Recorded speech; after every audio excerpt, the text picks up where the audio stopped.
All right, we have a quorum and we will call the proposed certified budget hearing to order. Has everyone had a chance to review the agenda? And we have a motion on this agenda. So moved. Second. So we have a motion by Mike, seconded by Jeff to approve the agenda. All in favor, please say aye. Aye. Motion unanimously carries. Okay, the business for this hearing is the discussion around the grand table tax levy that we had one previous hearing about. That number being 8.79857.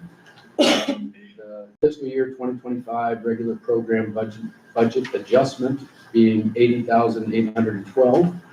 At this time, we would receive written comment, which we have not received any. No one has signed up for oral comment either. So at this point, the board may proceed if we are ready. We have a motion about, actually, not in this one. Adjourn. Yes, this is just me moving to adjourn. And then we'll go straight. And then Well, you'll have a few minutes. I wouldn't start the other until. we'll start the other one at 6:45. scheduled time.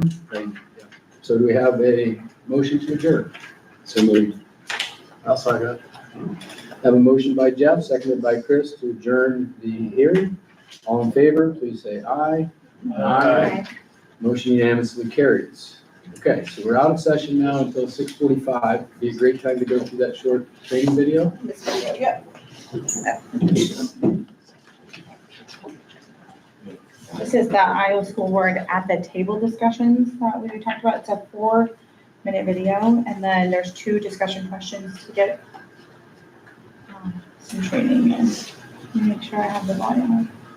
A video clip from a recent interview with Sir Ken, along with a quote from his book, Creative Schools, followed by some essential questions for your board team to discuss at the board table. And now, let's begin by hearing from Sir Ken Robinson. Welcome, everyone. My name is Luann Gavist, and I'm on the board development team here at IASB, and it is my supreme honor to be speaking with our keynote speaker for our upcoming convention on November 21st, Sir Ken Robinson. Sir Ken, you travel all around the world, literally speaking to people everywhere. You're an education expert, and yet you are taking time out of your busy schedule to come and speak to school board members in November. And in fact, we will be having an election in November where we will have brand new board members who had only been elected by about 16 days. So can you talk a little bit about why you're inspired to come to Iowa and speak to school board members here? Well, thank you, Luann. There are a couple of reasons. One is that I do travel a lot. One of the reasons for that is that education is a global issue. There are districts, schools, countries all over the world that are wrestling with the sorts of issues that school boards in Iowa are wrestling with. We live in a world of prodigious change, technologically, culturally, socially, environmentally. And education is one of the most important processes that we design to help our children engage with the present and to look forward to and engage in the future. So it's what sort of education we need, how it should work, is a global preoccupation. So the issues that school boards now are facing are not unique to Iowa, although they have a unique turn, because this is the point. As well as being a global issue, education is always local. It's local communities, local families, local children, local businesses. So it's very important to keep the arguments on the ground as well and to see how they manifest in different communities. So I'm always delighted to come along to a community that's thinking hard about its own future in education and the future of its children. So for me, it's a very important part of the work I do. And it's particularly important, secondly, to talk with school boards, because school boards are right at the forefront of helping to encourage and support the sorts of changes that are needed. And it's very important, I think, that their agenda is clear, that their priorities are complicated, and that they help the schools to set the right course for the future. Sir Ken believes in the ability of Iowa school and AEA board teams to be leaders of change. In his book, Creative Schools, he states, "The challenge is not to fix the system, but to change it. not to reform it, but to transform it. We are in the position, as never before, to use our creative and technological resources to change that. We now have limitless opportunities to engage young people's imaginations and to provide forms of teaching and learning that are highly customized to them. Although education is now a global issue, it is inevitably a grassroots process. Understanding that is the key to transformation. As a board team, take a few moments and discuss these essential questions. What steps do you need to take to ensure that your board's agenda is clear, that your priorities are properly debated, and that you help schools to set the right course for the future? And yet you are taking time out of your, There's two different questions. So the first one, it's in your packet too. Everyone should have a packet in front of them. So what steps do you need to take to ensure your board's agenda is clear, your priorities are properly debated, and that you help schools to set the right course for the future?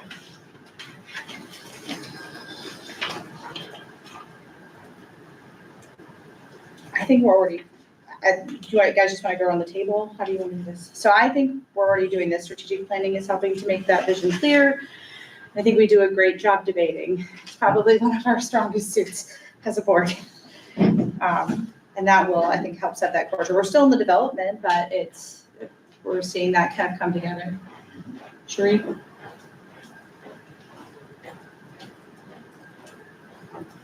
I guess I agree with you. I like the SWOT too, and the graduate, the portrait of the graduate.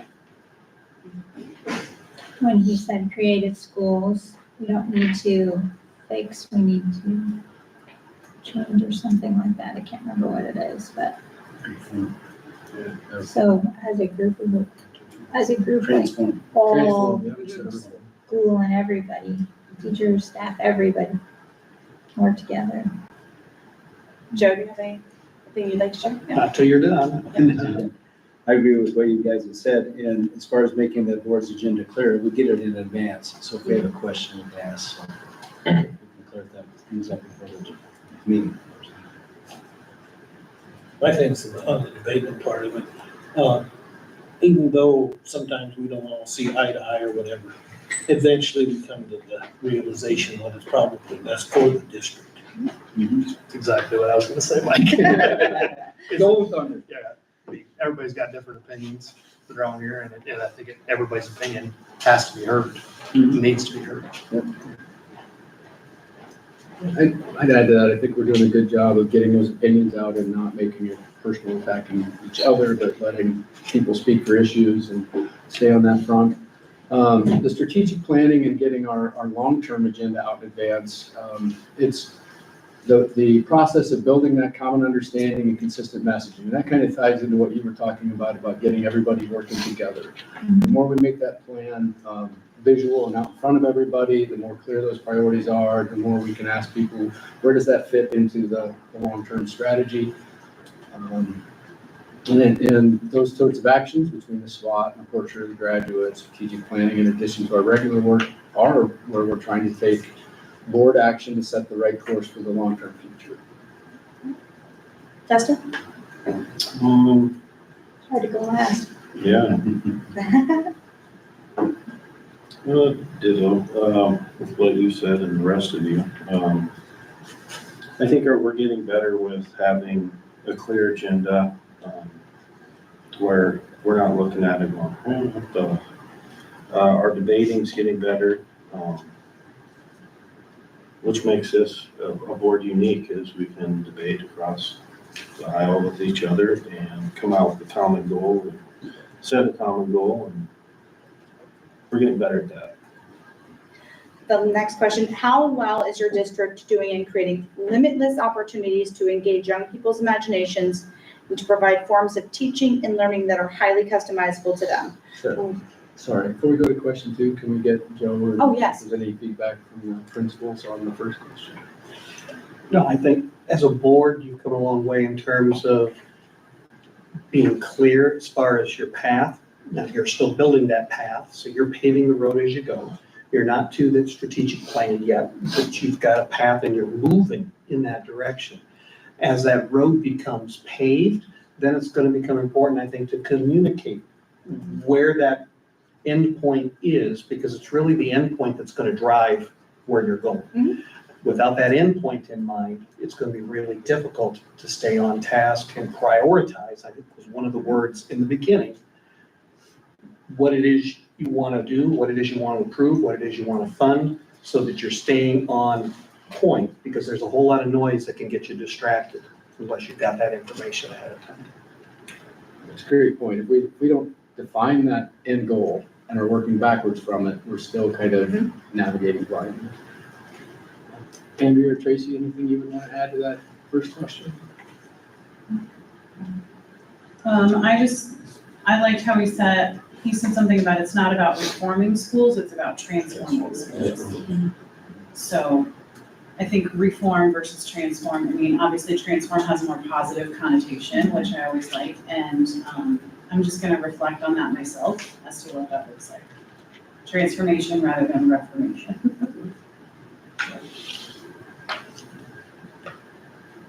One says you're ahead of the game, the other one says you're catching up. Yeah. Tracy, anything you want to add? Oh, no, I mean, maybe I would have said something, maybe someone would have said. Thank you, though. So question 2, how well is the district doing in creating limitless opportunities to engage young people's imaginations and provide forms of teaching and learning that are highly customized to them? What is going well, and how can your board strengthen this effort? Dustin, you want to go first? Well, I guess you got your board, and then you got your teachers and staff, and my mind goes to doing different things as assemblies, different types of assemblies, whether it be with your local cops, your firefighters, you got coming in and someone coming in and speaking about different things that are actually taking place, whether it be TikTok or vaping or whatever it might be. And maybe we do that. I think I've seen a few times that we do things like that in assemblies. I guess I'd like to see a lot more of that myself. And what's going well, once again, we have done that. We got the bikes that they come and they teach them how to ride bikes properly and things like that. So how does your board strengthen this effort? Just talk about it, I guess, and talk to the principals and see if we can't move some of that stuff forward. Things like that. I'm not saying we don't do it, but. That's the magic question, is how do you do reform? Yeah. Collaboration is the best way to do it. Right? We can get the whole board on the same page, and then staff at the same time. But I see a lot of things that we are doing to engage imaginations, and some examples that came to mind were stuff that was being done in the laser lab and the shop class, some of the science project things that we did with the weather balloon and some other things like that that were really cool to get people engaged. I like that we're putting those out in positive sharing and try to do more of that to encourage other kids in, maybe find ways to let parents know at the home some of the neat things we're doing, because kids may not always come home and say, hey, the school's doing something cool, and because they may not have they don't know what it's about yet or anything like that. And one other comment I get is, I learned a lot more about the curriculum in the SWAT and getting to hear from the administrators as well as some teachers about a lot of what we were doing. More in-depth exposure to that for the board would probably be good. I know in that process myself, I learned a lot from the administration, and all really positive, strong things. In a couple areas like social studies where they want to find and implement better curriculum that would better engage these kids. So I really liked where that thinking was going on both sides of what we do well and where we want to improve. Mike? I'm just, my hat's off to Tracy on this one, on some of that. High Five Fridays is always a good thing, and I'm not saying that that's not an imaginary thing or whatever, but we had a teacher in here, or a kid was in here, a couple board meetings ago, something about their they were doing something in a class, and I can't remember what they were doing for sure. Science balance. Yeah, it was a science balance thing. And that really caught my attention. It looked like most of the young people were very enthused about what they were doing. Jeff? One thing when we had the highway patrol come and do their safety thing, the seatbelt use and stuff, I think that really, it's not so much imagination, but it's showing what can and cannot happen in an accident. And I think we need to do more programs that are out there. Let's take advantage of it, because I think that made a big impact on our kids. Well, I wrote down the welding and laser. And then just for all of us to keep our eyes open, watching for opportunities, things we can bring to the school. When they talked, and that Sir Kent was talking, he was saying that he likes going to different places because each place is unique and has their own strengths and weaknesses. And I think that we do a pretty good job, and we will continue to work forward, finding our local resources and then maximizing them because they work uniquely for our community. And I know it doesn't, I don't know, like we just went to a PR thing where we did this together, where we were reaching out to other communities and say, hey, if you see opportunities for collaboration and we see opportunities for collaboration where we can strengthen each other, we'd like to renew that situation and remind you we're here and that we'd like to work with you. So I think we're starting the framework for a lot of those things and creating the most, there's no cookie cutter version of any school that's going to work for everybody. So knowing that we are working forward for our resources and our communities and individuals and how unique we are to find our strengths and work towards that's helpful. Great. That's good. Okay. Joe, or the administrators in that second question? Sure. I thought about it slightly differently. Everything you said were excellent points to bring up, and there are areas that are good for kids, right? But when I looked at or heard, I guess maybe I keyed in on limitless opportunities. One of the things I always told students, whether it was in a classroom or a building principal or even a superintendent working with kids, is I really don't care what you choose as your path in life, but I want you to be happy. I want you to be able to take care of your family if you choose to have one and meet your needs. And keep the options open, because what you think you're going to do today may not look the same 10 years from now, let alone 30 years from now. So for me, I guess it's that broad career preparation. It's not just post-secondary in terms of college. It's post-secondary because careers are going to change, and we have to be able to adapt and be flexible and retrain based on what those opportunities are. So that would include your CTE type of opportunities. And the other part of that for me, I think, is the rigor. Is it challenging enough so that they can go out and compete with other counterparts and go where they want to go, do what they want to do, whatever that is.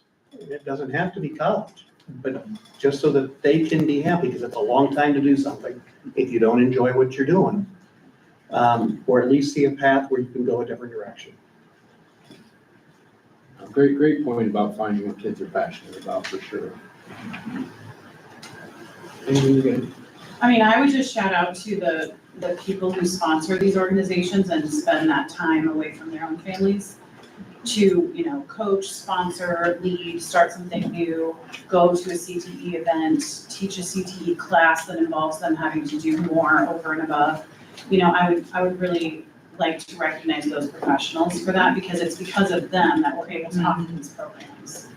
So we're very, very thankful for the work that those folks do. And I think, for a community that supports that kind of learning as well. So. I think we're fortunate at the elementary, we have lots of opportunities. Dustin, we talked about the fire station and the police and those things, and we have opportunities for young kids to see them in action. They come in every year. We do the ambulance, they get to get in it and see. I think we've spent a lot of time on getting evidence-based curriculum for kids so that they are ready when they leave the elementary, and then they leave for middle school and high school to those ready things. So I think we have a lot to be thankful for in this district, lots of opportunities for kids. Thank you guys, also great points. Does that discussion wrap up this particular? Yeah, so this sign-in sheet, I will fax to our school board, and that will count for this session, and next time we'll do another, it'll be another little bit. There's 3 about this guy's book, and then we move on to a different topic. So you kind of know what's next. Quick comment on that point. All of you who attended the financial training that you all had done back in January, that's eligible for 2 hours credit. It's just a matter of applying online. I tried to do it through my phone and wasn't successful, so I'll try it through my laptop. But I don't know how many other people have turned that in. You probably would know. We go to- I wouldn't know. I'd have to ask. If anyone else needs help, I can show you how to do it too. before you leave. Joe, can I ask you next week's update? Do you have a table you get from IASB of where our board education hours are year to date? Yeah, I can get an updated one. If you wouldn't mind. Okay, we went a couple minutes long, but this next one is expected to be pretty short. Are you guys ready to move into the 6:45 agenda? Yes. Okay, we have a quorum. We'll call the meeting to order. This one would be to discuss, approve, and vote on the certified budget that we had the previous 2 public hearings on. Has everyone had a chance to review the agenda? Do we have a motion on the agenda? I'll move. I'll second. We have a motion by Sarah, seconded by Chris to approve the agenda. All in favor, please say aye. Aye. Motion carries unanimously. Okay, as we previously discussed, the grand total levy rate of 8.79857 and the fiscal year 2025 regular program budget adjustment of $80,812. Do we have a motion on that tax levy certified budget? Move to approve. I'll second it. I have a motion by Mike, seconded by Jeff to approve the certified budget grand total tax levy and regular program budget adjustment. All in favor, please say aye. Aye. Motion unanimously carries. Does that need to be roll call? I do not know. I don't think we did last time, so I don't think so. We'll make sure. Yep. All right, so our next meeting will begin at 7 PM. Do we have a motion to adjourn? Move to adjourn. Second. I have a motion by Jeff, seconded by Sarah to adjourn the meeting. All in favor, please say aye. Aye. Motion carries unanimously. We are adjourned. All right, we got 7 minutes. Joe, did it keep live streaming from that? Is the live stream's on now during the break?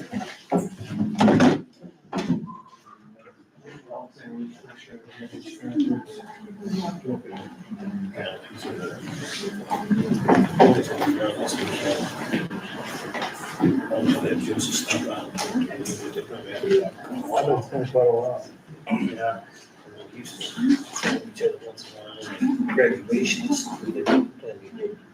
It's been a while since we've been together.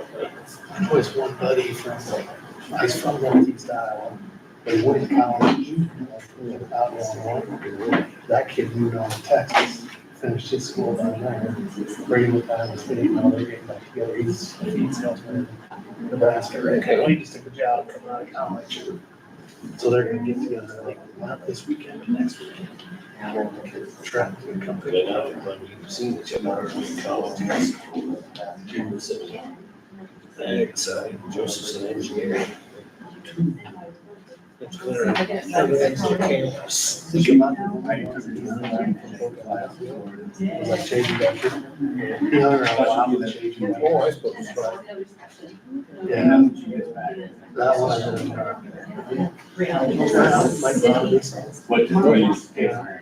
She's going to send This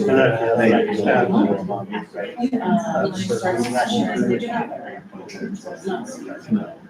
He kind of has his own people. I think 3 or 4.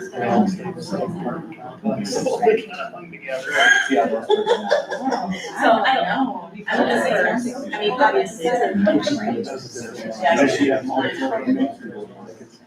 So she's just, I'm just. Oh, yeah.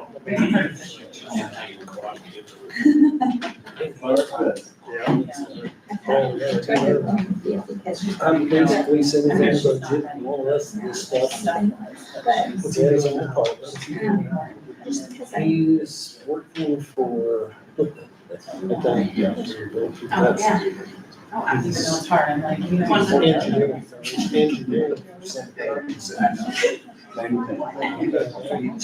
Yeah. He's been all.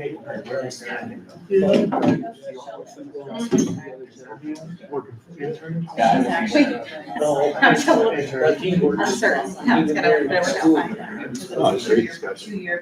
10 hours a week, he works about 2 hours So a yeah, day. so the time next year. First thing in the morning, it's up to him. His class wasn't till like 10. There's 3 He pieces gets to to it, so 7. we just, this is breakfast. So this is part 1, and then I have part 2 and part 3 here, so. That's the next. So I think it's supposed to be like bite sized because they know every board is busy, you know? And so that's why we just. So yeah, so they He found said that. we should- They found one.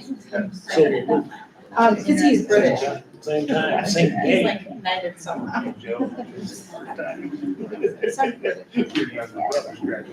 well, like I said, Oh, he's graduating 6 months early. He graduated 6 months late. Innovation. He went into our co-op. That was a good experience. Oh, Oh, yeah. Thank you for showing that, I appreciate it. Matter of fact, his boss- Oh, hey, Tony, I made you a these. I think we had one time talked about trying to stay on track. He transferred down to there to be the Oh. big shot on us. Because his wife decided that it was going to be too much of a rat race out there or something like this. He took Yeah, something else. your vice president's job up here. Or here in our city or something like that. He's number 2 guy instead of the number 1 guy. Okay.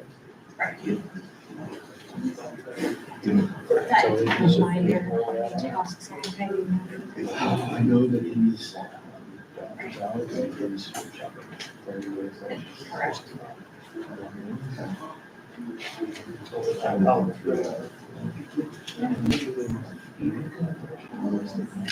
We got the words on this.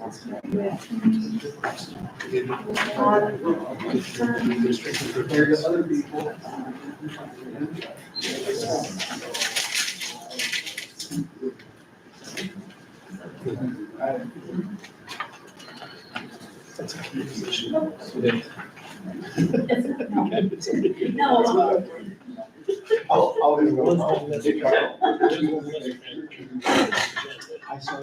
Very end. Since June 17th. I know that's today. Yeah, yes. I looked that up. I do July read it 15th. once in a while. People don't think I read. I believe I'll let you call that one out. So July 15th. I just don't go, oh, look at that. All right, it's, just double Even checking. if I did graduate from the Ren's Marathon. Hold that. Was it? I thought we graduated. Yes, it was. Maybe just marathon. No, that was fifth grade. I went to Lorraine. Yeah. I'm old, I'm not that old. I almost made it through just all. Okay. My last year. Yeah, that's right. Hannah Yeah. Somebody knows what they're doing. But in the process, I'm learning how to splice and put in packs. Oh, that's a, always, well, that'll make anybody a plumber though, text though. Well, okay. Oh, yeah. I need as much help as I can get. Are you using joint connectors or are you using crips? Joint connectors. Well, then you made it even easier yet. Just push together types. Yeah, put the rings on and crimp. Oh, you got to crimp your ring, right? Yeah. Just make sure you, no gauge works right. You gotta fit one way it doesn't fit. If it doesn't, when I say fit, it's all the way around. It's gotta fit. See it when I walked in. Or it'll leak. It'll twist. All right, it's 7:00. We have a quorum. Let's call the meeting to order. We'll start with pledge of allegiance. I pledge allegiance to the flag of the United States of America and to the republic for which it stands, one nation, under God, indivisible, with liberty and justice for all.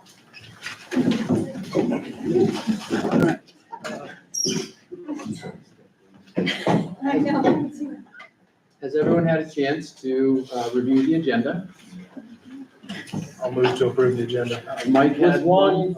With one screw. It says June 17th at the end, it should be July. 15th.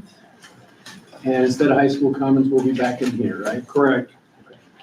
Then we also have we'll offer the motion with the Yep, changes. move to approve with the changes. It should say July what? 15th, Thank you. regular third Monday. Yeah. Okay, do we have a second to that motion? Well, second. All right, Dustin. we have a motion by Chris, seconded by Dustin, to approve the agenda with the written changes. All in favor, please say aye. Aye. Motion carries unanimously. First item on the agenda is the consent agenda with the minutes, invoices, financial report, and RLC year-end report.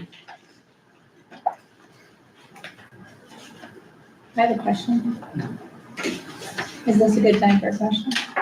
Sure. Okay, so in the past, I believe that the board invoices document that we go through are invoices that we have already paid. Are we approving them before they're paid or after? We typically cut the checks, whether it's a Tuesday or Wednesday. Yeah, I mean, the checks are waiting to go out. If you don't approve something, then I don't send it out. Okay, so we approve them before. Because the work has already been done. I mean, Yeah, no, that's Yeah. good. That's what I was just trying to So if you clarify. previously approved it, and it doesn't get done until the next month, then we cut that check when it's done. But- Yeah, no, that's good. I just Okay. trying to understand. Any other questions about the minutes from the last meeting, or the invoices, or the RLC report that we all got We last sent week? that out separate.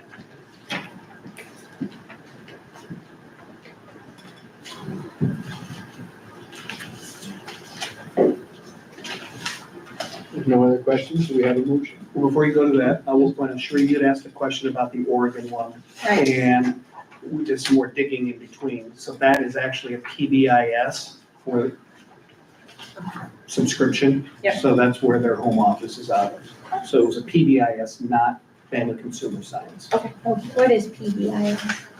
Positive Behavioral Interventions, Intervention Supports. Okay, That's where like the trustworthy character counts comes from.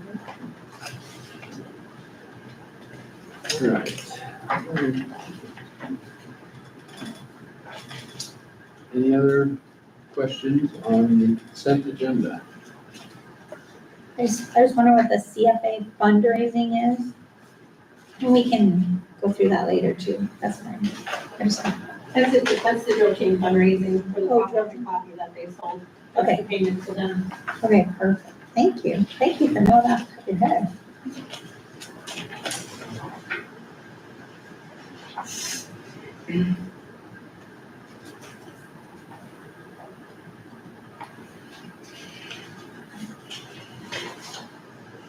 Right. Motion. Need a motion? So moved. I'll second it. We have a motion by Mike, seconded by Chris, to approve the consent agenda. All in favor, please say aye. Motion carries unanimously. Okay. Next, we have what's going well, middle school and high school. I'll make it official. I would just like to commend our custodial staff. The team this summer is working amazingly well together and getting a lot of stuff done. Like, they're knocking off projects quickly. Greg was telling you a little bit about that, but I just want to say they are fantastic. And they've been power washing buses and painting and just a lot of really cool stuff this summer. And they said you wouldn't believe the amount of dirt that they've cleaned up, so. In fact, some offered to even come back and do like a deep clean of the locker room more often, some of those kinds of things, which I think would be cool to take people up on. So yeah, we're thankful to have such hard workers this summer. So big shout out to Greg and his team. And they're doing grounds work as well too. So some of them are being used in different departments. So that's my sharing for tonight. Okay, thank you. Thank you.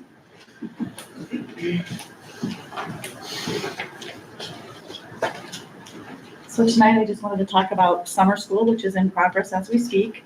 We are in week 3 of 4 weeks that we're doing it. It's Monday through Thursday from 8:30 to 10:30.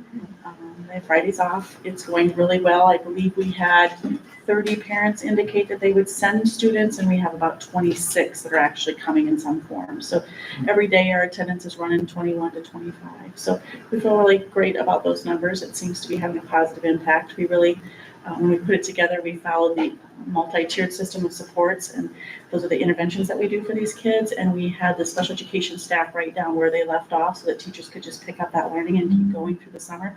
And they're in groups of, like, the teacher might have 1 student depending on the attendance, or they might have up to 3 kids. So we really worked hard at minimizing the number of kids in a group, which is what they would recommend through that process. So the kids are having a great time. You know, we hear comments, oh, we only have 2 weeks left, you know, and so you think we're grateful for that. So they seem to be enjoying it. And I think it's going to be a good thing for kids. So any questions on summer school? How many teachers you got involved in it? We have 9. So yeah, our numbers are good. And we're lucky to have that too, so. Has this been going every summer for a while? Is this? This was tied to our, I'm gonna use another acronym, ESSA designation. So based on our ISAS testing, our IEP population, we were dinged for that. They weren't scoring as well as they should be. So this was something we put in place to try and beef up their skills so that maybe they score better. So that's when I say ESSA, that's the Every Student Succeeds Act. So it's as a result of that. So that's why we just chose students with IEPs too. So. And you've also made this about behaviors and engagement, making it fun. Mm-hmm. Is that something that you'll be able to continue next year, even if we have some higher scores?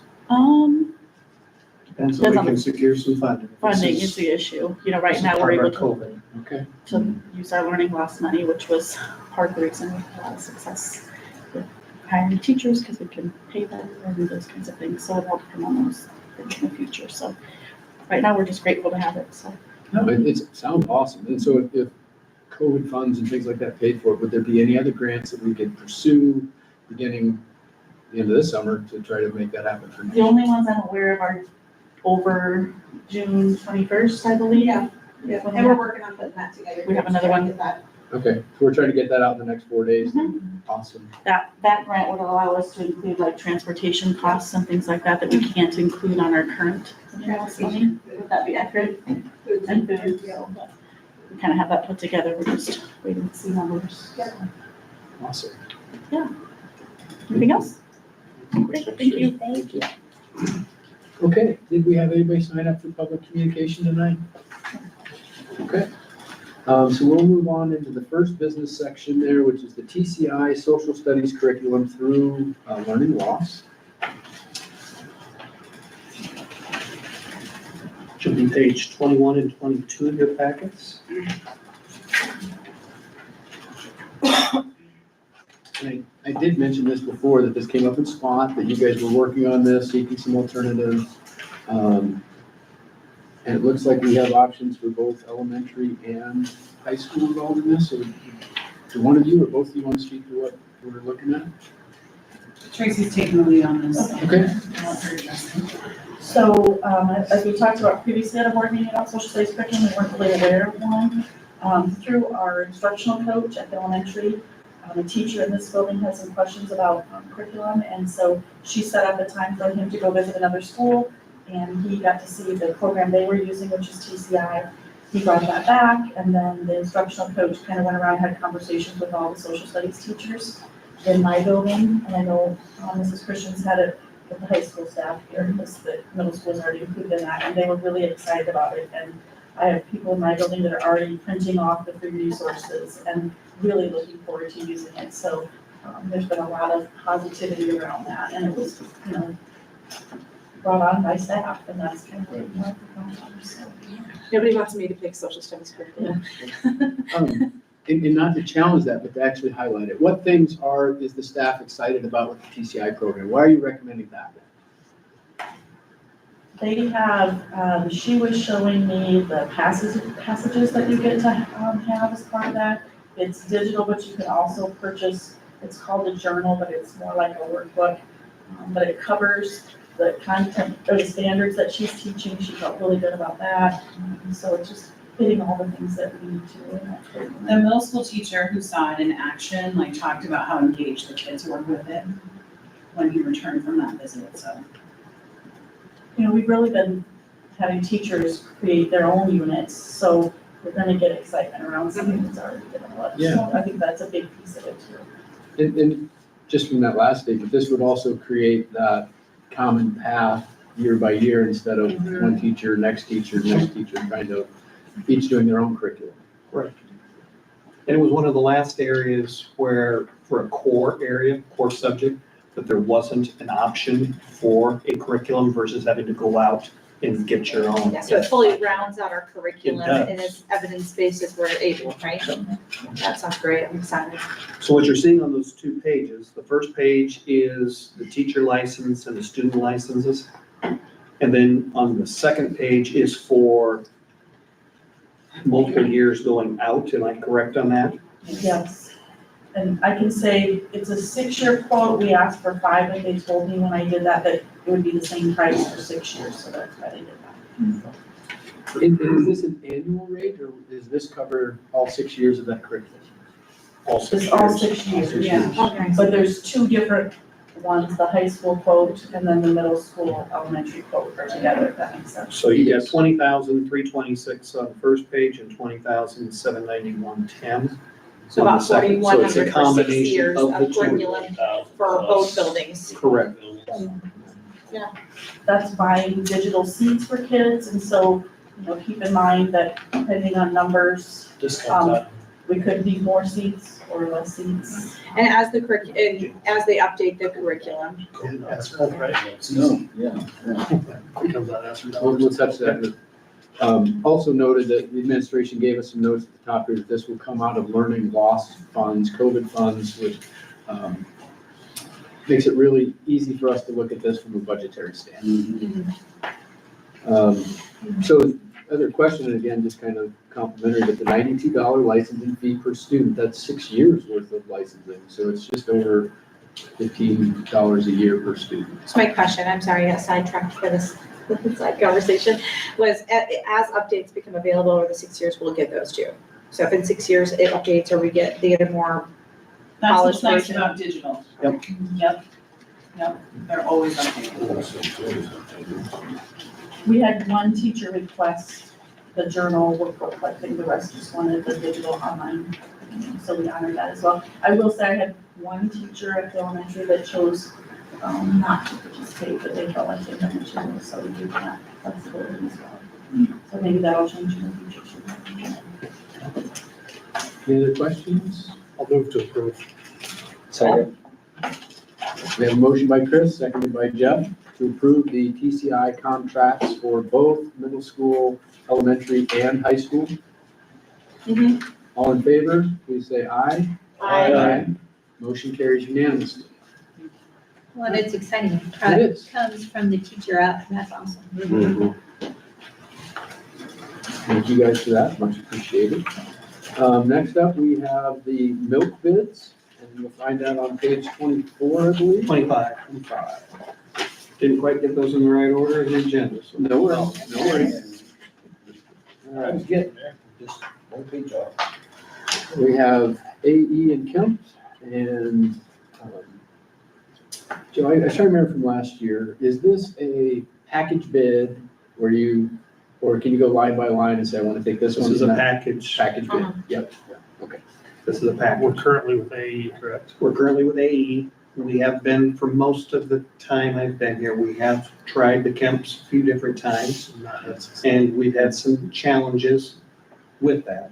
Not gonna say that they haven't addressed those or not, but one of the differences that I was asked to point out from Jeannie Syndergaard, our director, is the fact that Kemp's does not provide the straws as we have spec'd out, but they also don't give credits for the expired milk. So when AE's driver comes in, he works with the director, estimates how much they need, and if there's a snow day or something happens, then they take that milk back, credit us, and bring in fresh. That doesn't happen the same way, process-wise. And they're the cheaper bid too. It's an easy. Yeah. and they came in- It's $97 more is basically what you're paying, for the AE.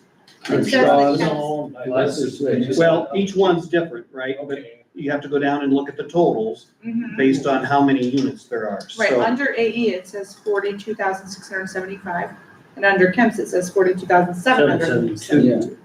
Are they backwards still? I'm wondering if those are backwards, because as I'm looking at that, the highest item is the chocolate skim milk at 98,000 units. Price is slightly higher for AE and that carries. Yeah. That came out right. I think they are in our. So that'll be, So it's slightly cheaper, plus they give us the discount. And the With that, it straws. comes in about 3% cheaper and no straws. And it's preferred. So do we have a motion? I'll move to approve the milk bid from AE. I'll second. All right.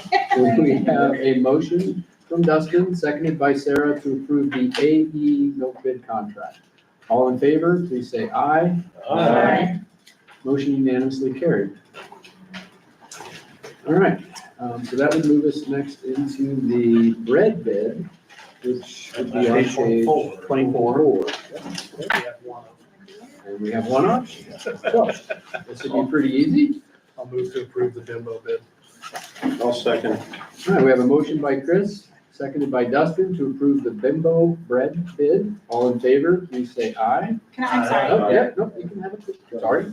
why is there only one bid? because in this area, that's all the more bidders we can get. In fact, there are some schools that can't get a bread bid at all. Okay, that's fine, that was my question. Right, and I too, I was like, wait. We're fortunate enough, we're large enough, Yeah. and with others in the area, we're able to still get that bid. But Perfect, okay, Okay. nope, sorry, we My can fault for proceed. rushing that, because there's one bid, I assumed no question. So, all right, we have a motion by Chris, seconded by Dustin to approve the Bimbo bread bid. All in favor, please say aye. Aye.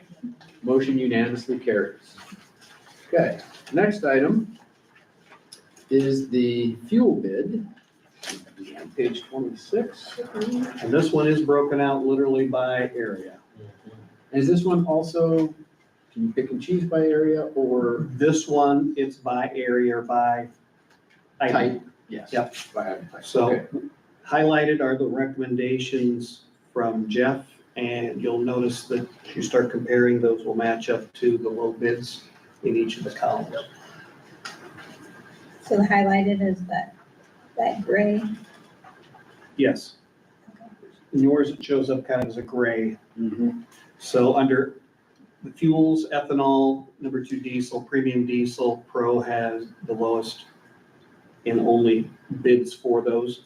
And those are all 13 cents off fuel pump prices, is what you're seeing there. They also had the low bid for the DEF, for the diesel vehicles. Mhm.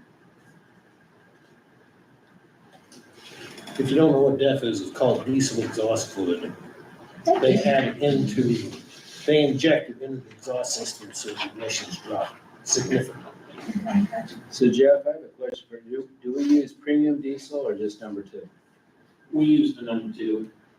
And why do we go with that instead of premium? Just Big price cost? difference between the premium. Just the cost. I'm not seeing which one you picked, Jeff, for antifreeze premix. That should have been dual. That's under Blue Road. Yep, somehow that did not get Premix, it highlighted. says premixed unit in sheet. Yep. Okay. So 4 items you're recommending from Pro Co-op, the 1 recommending from Doolittle, and then the other 2 recommending from Wessel's. No, I no. got some from It's from FS. FS. Oh, FS, I'm sorry. I Should missed be that. 3 from FS. And Rose. Oh, Okay, okay. okay. There we go. All right. So to keep the vote clear, I'll just go, Well, why don't we have Jeff run through it real quick, yeah. and we'll make sure that everyone's on the same page. Yeah, what about propane? Well, that'll be the That's a next different- page. Yep. We'll do those Propane for separate. buses, Okay. do FS Energy. This is, we'll use propane, I should be here. That's page 27, is that what you're saying? Yep. Yeah, the backside, it just doesn't say, it doesn't say propane. So the road use propane, the 1540 oil, the 520 oil will all come from this entry FS. Gotcha. The antifreeze be from Doolittle. The diesel and the gas and the DEF will all come from Pro. Do we have any other questions for Jeff? I'll move to approve the recommended services from who Jeff stated. I'll second it. So, we have a motion from Dustin, seconded by Chris, to follow the recommendations of Jeff Halder, Transportation Director, on the sourcing of these items. All in favor, please say aye. Aye. Motion unanimously carries. Thank you, Jeff. Okay, next item on the agenda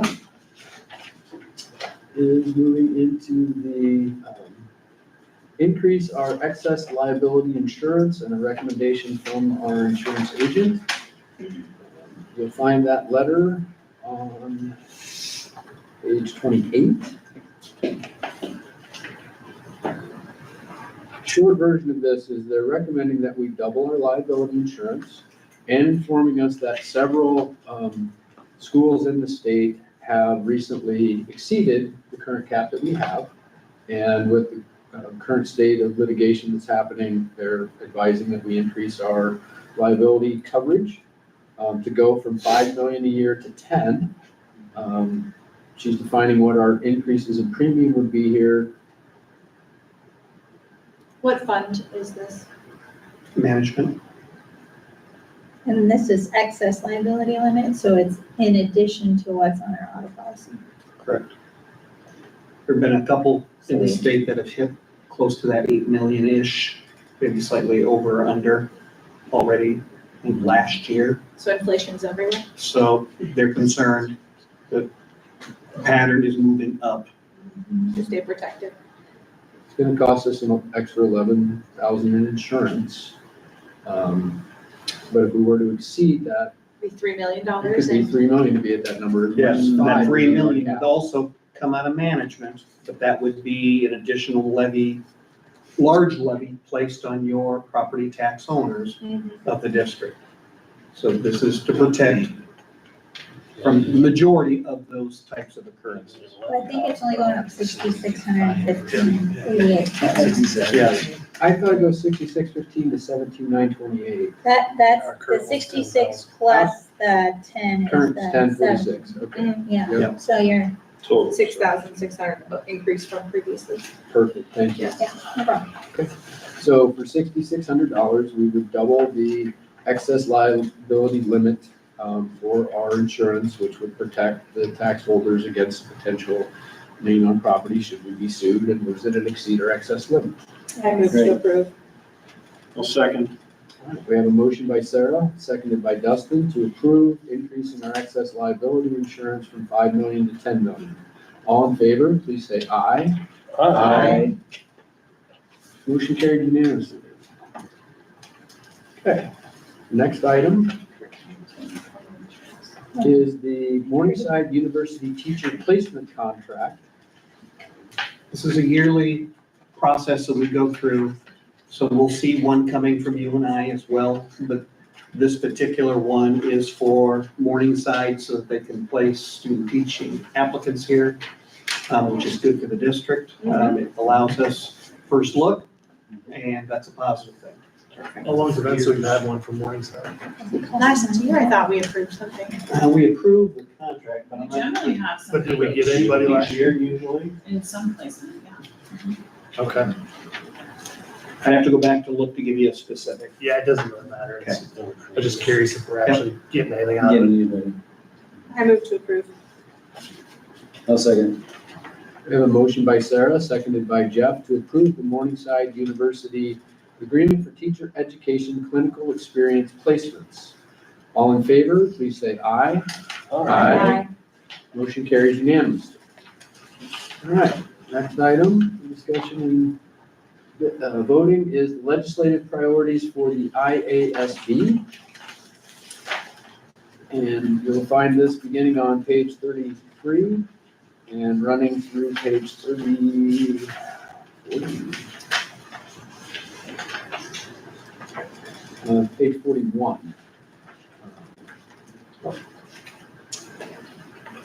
So this process, I remember seeing this, the after effect of this last year. But basically, we go through these 8, and we're going to pick out PAC's top 2, is that top 4? Top 4, I believe it is. And if anything in our top 4 is not in the top 8, we can write in any other topic that we want as a legislative priority. And then in November, and also the lobbyists of IASB help drive these top priorities with the state legislature. And then there's, at the annual conference, there's an opportunity to review those priorities, and there's a group discussion amongst all the school board representatives at that legislative event. It was like a half-day session in the middle of the week-long IA school board. It's on day 1. I think Dustin's gone maybe the last 2 years. Is it longer than that, Dustin, or has it been the last 2? I think it's been the last 2. So every school district is to recommend, they will compile those votes. And the top vote getters will then be debated at the convention in order to finalize the selection of ISB's legislative platform. And as Tony indicated already, then that's where they will put their lobbying efforts, is in those areas. You can write your own, but at that point, then you are also susceptible to the language wordsmithing, which I don't know if Dustin saw this or not, but I've had others who've gone previous years indicate that there's a lot of arguing over what word goes where on those types of There's a lot of that. priorities. So I mean, they fight over the wording. A fair amount of time is spent there from what I I feel like in the past. there's nothing that gets done. Yep. And the larger the school district, the more votes they get. So we're coming with a vote of 1, and the larger districts will be coming with multiple votes.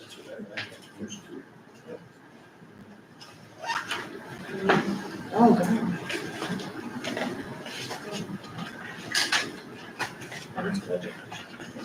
How you want to do this, Tony?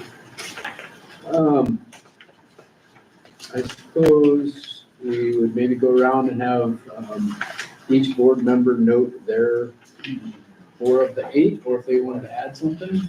We gonna keep track of them, or Yeah, I can record that as we go. I can give you mine. 1, 2, 4, 7. All right, hang on. So Chris, 8, 7, 4, 2. 8, 7, 4, 2. I concur with that. Hang on, I'm gonna quickly do this in Excel instead. This is easier. We got it. All right, Yeah. we're over here. Thank you. We have 1 8742, another 1 8742. 1, 2, 4, 7.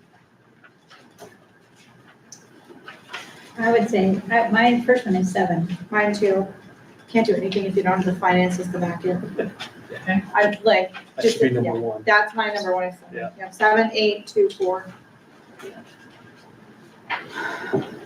Yeah, I like that ordering better. 7's gotta be first. Without the finances, you can dream, and you can't actually make it happen. I'm sure we'll get.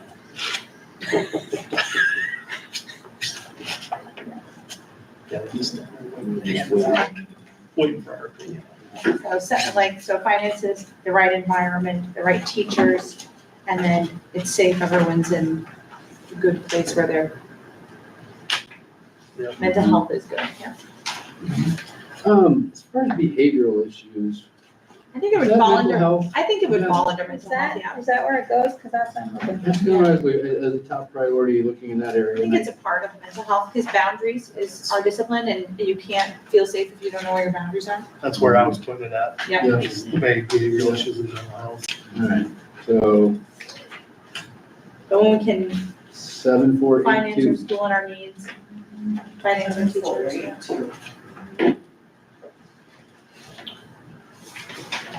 Sounds like we're all pretty. I Anybody? think we don't have. You don't have mine yet. I agree with that. And that's-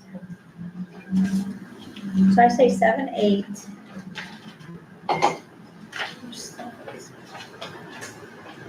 Say no to 6.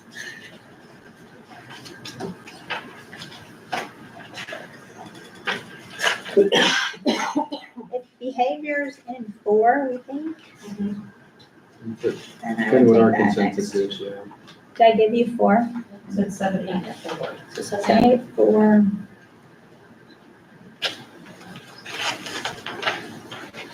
I think if you have 2, you get 1. Yep, I go with 2. I want to be at the Iowa School Board debating these. All right, I was just gonna ask that Oh, question. She's Volunteering for that. Have a volunteer. We'll have a motion here real fast. There isn't even a motion, she said she wanted to do it, Joe. There you go. She volunteered. No, I never, She didn't. I was just saying. Yeah. You can't do anything want to be without down in November anyway, but Yeah. I was just gonna ask if somebody other than Dustin would want to volunteer for that this year. So I Just think you one? meet me, Just 1, or can the 2 of us go? Oh, more than, one voting you're representative. gonna have one voting representative, so it's registered under one name. Okay. A second person could sit with them, but it's only one registered I'll go name. under her. Yeah, and I sat with Dustin last year. He had to Go vote. through I your was just- phone. Oh, great. Okay, Huge house priorities. he said, Oh, I said 7, 4, 8. 7, 4, 8. so it sounds like we do have a primary for the Consensus team, there. well, complete consensus, was it? Pretty close. Pretty close. Yeah. All right, Yeah. perfect. Perfect. Now, 7, 4, 8, 2 are the winners. Different orders, but those are the 4 winners in basic. so I suppose we would just I have think a even the motion orders are to close. approve those 4 that were selected by majority recommendation. So moved. Second? We have a motion by Chris, seconded by Cherie, to accept the 4 legislative priorities picked by group recommendation, being 2, 4, 7, and 8 off that list. All in favor, please say aye. Aye. Motion carries unanimously. When will the state ask us for that representative? Be named? Usually, what, It'll be coming up September, here, August? and it's probably August. I'll look and see, but if I've got a volunteer, then Yeah. I Okay. will load that, and we'll load this information in as well. Is there a date It yet? isn't like we railroaded her. I think there is already, and I'll get you that. It's like the second week in November. Yes. I need to get it on my calendar. Usually. And it's always Wednesday, isn't it? I For already have them? something else I can Because ours is do. Conference Thursday. registration? I think you're right, Wednesday legislative, Wednesday's legislative. Main Thursday's- conventions. Thursday main Convention's convention. Thursday, and then Friday, Friday's the some learning extra session stuff. for what, new? There was a new Board president presidents, one stuff like last that, time. yeah. There were a couple other ones that people wanted to sign up for stuff on Friday. Oh, this is Illinois. When we're on that topic, which this is something we had discussed last year, and we can just kind of put this out for food for thought, but it would be a good board building opportunity and an opportunity to consider bringing the spouse down, staying 2 days, having one night over in the hotel. Very much get to know who we're working with and their counterparts. So just kind of leave that out as food for thought right now, but as that's coming up, it was something those who went last year thought would be powerful if we did that. Okay, are you still talking about November IASB the 20 convention? through the 22nd? Yes, and so it would probably be like the 20. we could- 20th will be your delegate convention. The 21st be second date main then one. is the main convention. And then there will be a few sessions on the morning of the third date, but fewer people stay for that. Those are typically a little more specialized in nature. So we'd kind of be thinking of targeting that overnight at the end of the first night, everybody being there early in the morning on the second day. We'd have stayed over, you'd be there for the full day, and anybody who saw something on Friday they wanted to sign up for it, could stay for that, stay for that. Yep.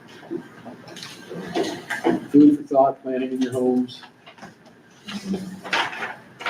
All right. Next item up is discuss approve second reading of policy 2063 and 2064. That's on page 42. Yep, and 43. Yep, and this time around, I actually printed out the as scripted from ISP, so you can actually see what those paragraphs were, and it's just who's gonna do the evaluation. So they're basically the same in both. And then the last draft, you have the secretary as the backup for the treasurer, and the treasurer the backup for the secretary for those columns.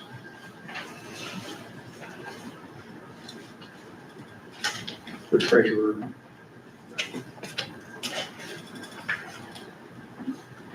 That's blank on there right now, right?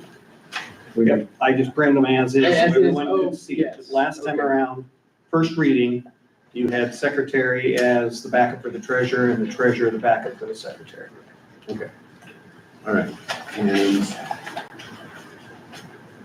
so tonight's version is the second reading, and then we would vote on approve or disapprove, correct? Okay. So I will read through policy 206.03, secretary. A board secretary may be appointed from employees other than a position requiring a teaching certificate or from the public. To finalize the appointment, the board secretary will take the oath of office during the meeting at which the individual was appointed or no later than 10 days thereafter. It is the responsibility of the board to evaluate the board secretary annually. It is the responsibility of the board secretary as custodian of school district records to preserve and maintain the records and documents pertaining to the business of the board, to keep complete minutes of special and regular board meetings, including closed sessions, to keep a record of the results of regular and special elections, to keep an accurate account of school funds, to sign warrants on the school funds after board approval, and collect data on truant students. The board secretary will also be responsible for filing the required reports with the Iowa Department of Education.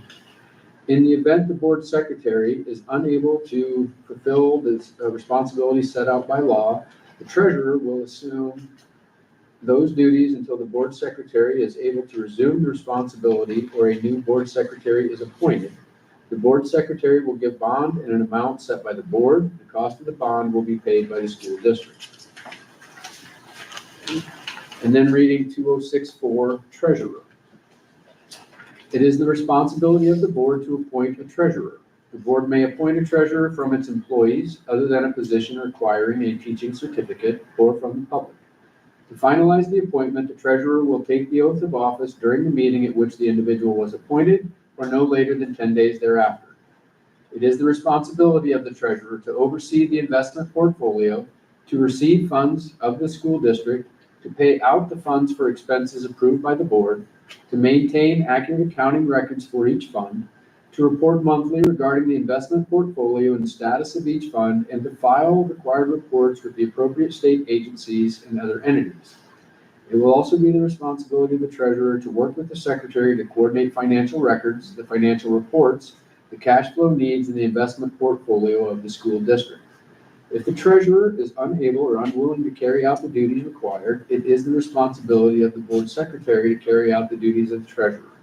The treasurer will give bond in an amount set by the board. The cost of the bond will be paid by the school district. What is this bond again? I know I asked this last time, I'm so sorry. Yeah, we take the recommendation of EMC Insurance as far as what that rate is. Do you remember what the number is? Oh, like bonded and licensed, like Yeah. workers who come to your home. They're Okay. insured. Yep. Thank you for telling me that. Okay, do we have a motion or any discussion on those? Should say that first. Do we have any questions or discussion on those second reading of 206.03 and 206.04? I'll move to approve. I'll second it. All right, we have a motion by Chris, seconded by Mike to approve board policy 206.03 and 206.04 as read. All in favor, please say aye. Aye. Motion carries unanimously. Okay. Next up, we have discussed the Pomeroy facility progress, RFP update, and abatement timeline. As far as the RFP update, We've got a conditional letter from Mayor Lopes today. Probably have to bounce that past our attorneys and. I do have some information already. I was able to Okay. get a hold of Connor. So what we received today was from the city's attorney. You don't want me to read the whole thing to you, so let me go down to the meat and gravy of it. While city officials are interested in taking ownership of the school building site, they also want to do their due diligence to make sure city taxpayers are not stuck footing the bill for possible demolition of the school building site in the event the site cannot be developed. My understanding is the PAC School District has already set aside funds for the possible demolition of the school building site. Will the PAC School District consider gifting the school building site to the city of Pomeroy, but subject to conditions? City proposes the city take ownership of the real estate for $1. However, if the city does not reach an economic development agreement with a developer within 5 years of the city taking title, PAC School District would agree to demolish any unused buildings on the school building site using school district funds. The terms of this proposal would be spelled out in more detail in a gifting agreement between PAC School District and the city of Pomeroy. Thank you in advance for considering this proposal from the city. Sincerely, George C. Blazek. In talking with Connor on the phone, because it did come in this afternoon, I was fortunate enough to be able to connect with him. The district cannot agree to demo a building owned by someone else. That is not an appropriate use of school district funds. For taxpayer dollars. Yep, or taxpayer dollars. You could enter into an agreement with the city, and after 5 years, property would revert back to PAC if the city was unable to secure a developer, but that means they can't do parts of the building. The downside of that, Connor shared, would be the building will be in worse shape than it is currently 5 years from now, with no heat in that facility. The other piece is there will likely be a higher cost for demolition 5 years from now than what it would cost the district to do the demolition at this time. So there are some downsides to that, taking the property back 5 years later. In reading theirs, I'm not sure if their intent was they could develop part of it and tear down the remaining unused buildings, but that also would not be a probable solution. It would have to all revert back or not, from the way I'm reading it and the way I'm understanding Connor. And you could explore it further. I mean, this was a fast take from the attorney because we didn't get this until middle of the afternoon today, so. The problem I have is the district incurs all the risk. That's what I was just gonna ask. Is there a way we could ask Pomeroy to cap the cost? So if we look at what our expenses today, updating the cost, we know it's roughly 1.2 plus inflation today. And if we were to update that and then put that money in a trust fund and say after 5 years, that's the maximum that we would pay towards demolition, and the city of Pomeroy would have to bear any cost on that, since the risk was with that. Is that a possibility? The tough part is the property would have to transfer back to the school. Correct. If the property transfers back to the school, then it becomes all of your responsibility, I believe. That's just the way I'm thinking. Because about that's it. why it can't work in our way. Right. The other way around doesn't Right. work, so that way shouldn't work. But it's something we can ask. But that's- We'd have to ask. And ultimately, even if we became landlocked in that decision or who really owns the property, then it's sitting there rotting in one of our communities. And that is And you don't want exactly that. what we want to avoid. Yeah, you don't want that. Does not serve our district or our communities. One of the things too, just to help us all understand what we're looking at in terms of questions that we could go back with or what the options are. Working backwards and understanding what our timeline is for us to start the abatement before freeze potential. So we worked out those dates and kind of going back. Next month, we would be looking at approving an agreement with August. a company, basically. We'd be working that path. Yeah. They would start the abatement, I believe, was it August? It was August for the vote, for us to review and take that contract, September 1st for them to start the abatement, which would actually then be drilling into the roof, into the windows, things like that. That's the latest we could go with the August board meeting. Prior to that, We'd have to have things figured out with Pomeroy to hold the public hearings that have to take place in For the advance. transfer to occur. Yep, and do you have to have those dates? I know it was 20 days on one, but I have it in your email, Joe, that you sent to Pomeroy, if you don't have it. I don't have it in front of me. I can't remember if this one was not less than 10, but not more than 20, or if It was it's something like, 20 yes, and the that sounds 30. exactly right. Let me just. Are there opportunities, options? Investors. There are no other active. We had one other group that had inquired. They were asking for roughly $500,000 of improvements, which was also not an appropriate use of taxpayer dollars. So we had to decline that offer based on that, which left just the one.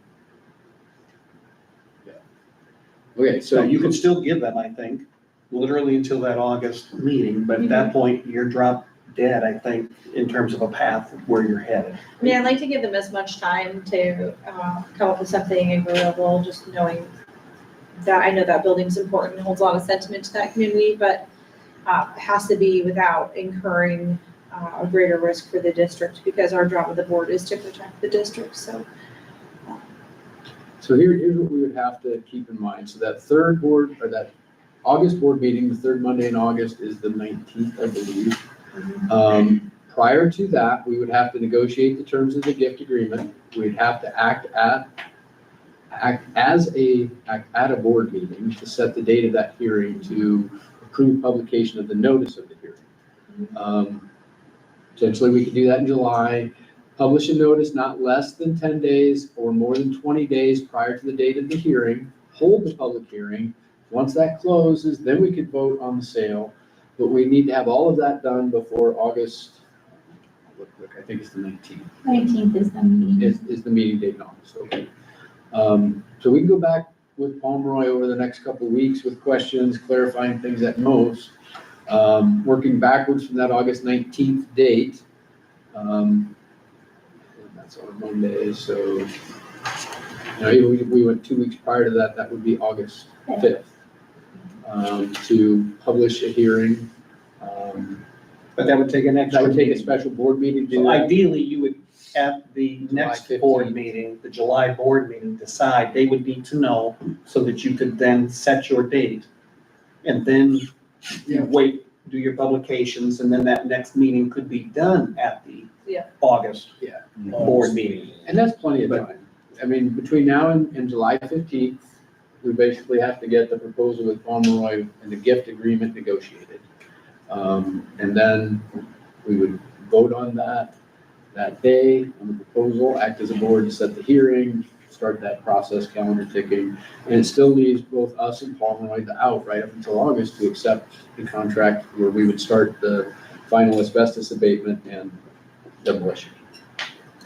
I'd like to see a shared risk. Otherwise, we're assuming all the risk with increased cost and a 5-year where we still end up in the same place we are today. Right. So if they have some risk, then that gives them some, the same kind of feeling that we feel to like get something done and finalized. And I'm more comfortable with a shared risk type agreement. I'm afraid that in 5 years would be in worse shape than we are today, just Yeah. simply because Absolutely. the building would be deteriorating and not If it demolish itself. without school funds. Yeah, to without keep it proper, up, well, upkeep it. it may demolish itself without proper asbestos, which would not serve the community either, right? Like, Correct. Yeah, once you are no longer heating it through a winter season, the deterioration will happen very fast. Yeah. In that old of a building. And that's what Pomeroy can look at. They definitely want to protect the gym floors, so that's part of what they're looking at on their end, if they're gonna bear costs to heat it and do whatever they want to do on that side. Liability insurance, stuff like, if we gifted it to them, that would all transfer to Pomeroy's financial. My concern is if it's gonna come back to you, if it needs to be all or nothing coming back, basically, because if you go down that path, yes, and I'm not necessarily encouraging that, but if you did it that way, because if one party wants to be the west side, one party wants the east side, and you leave the 2-story in the middle, the demolition of a 2-story tucked in between two other building structures is going to be more expensive than the demolition of the entire building. Because you're having to protect two areas and they may be tied together, which structurally creates some more challenges. And I can't tell you what that is, and I don't know that anyone else can until you get into it. I was involved in one demolition project where they went to bring down, and it was a two-story building. When the excavator hit the roof was never attached to the rest of the building, so it was free floating. So the minute the excavator hit it, the whole roof structure started spinning, which created a lot of angst for a very short period of time until it stopped moving, because they had construction on either side of it and needed it to come down properly, and spinning was not a good deal.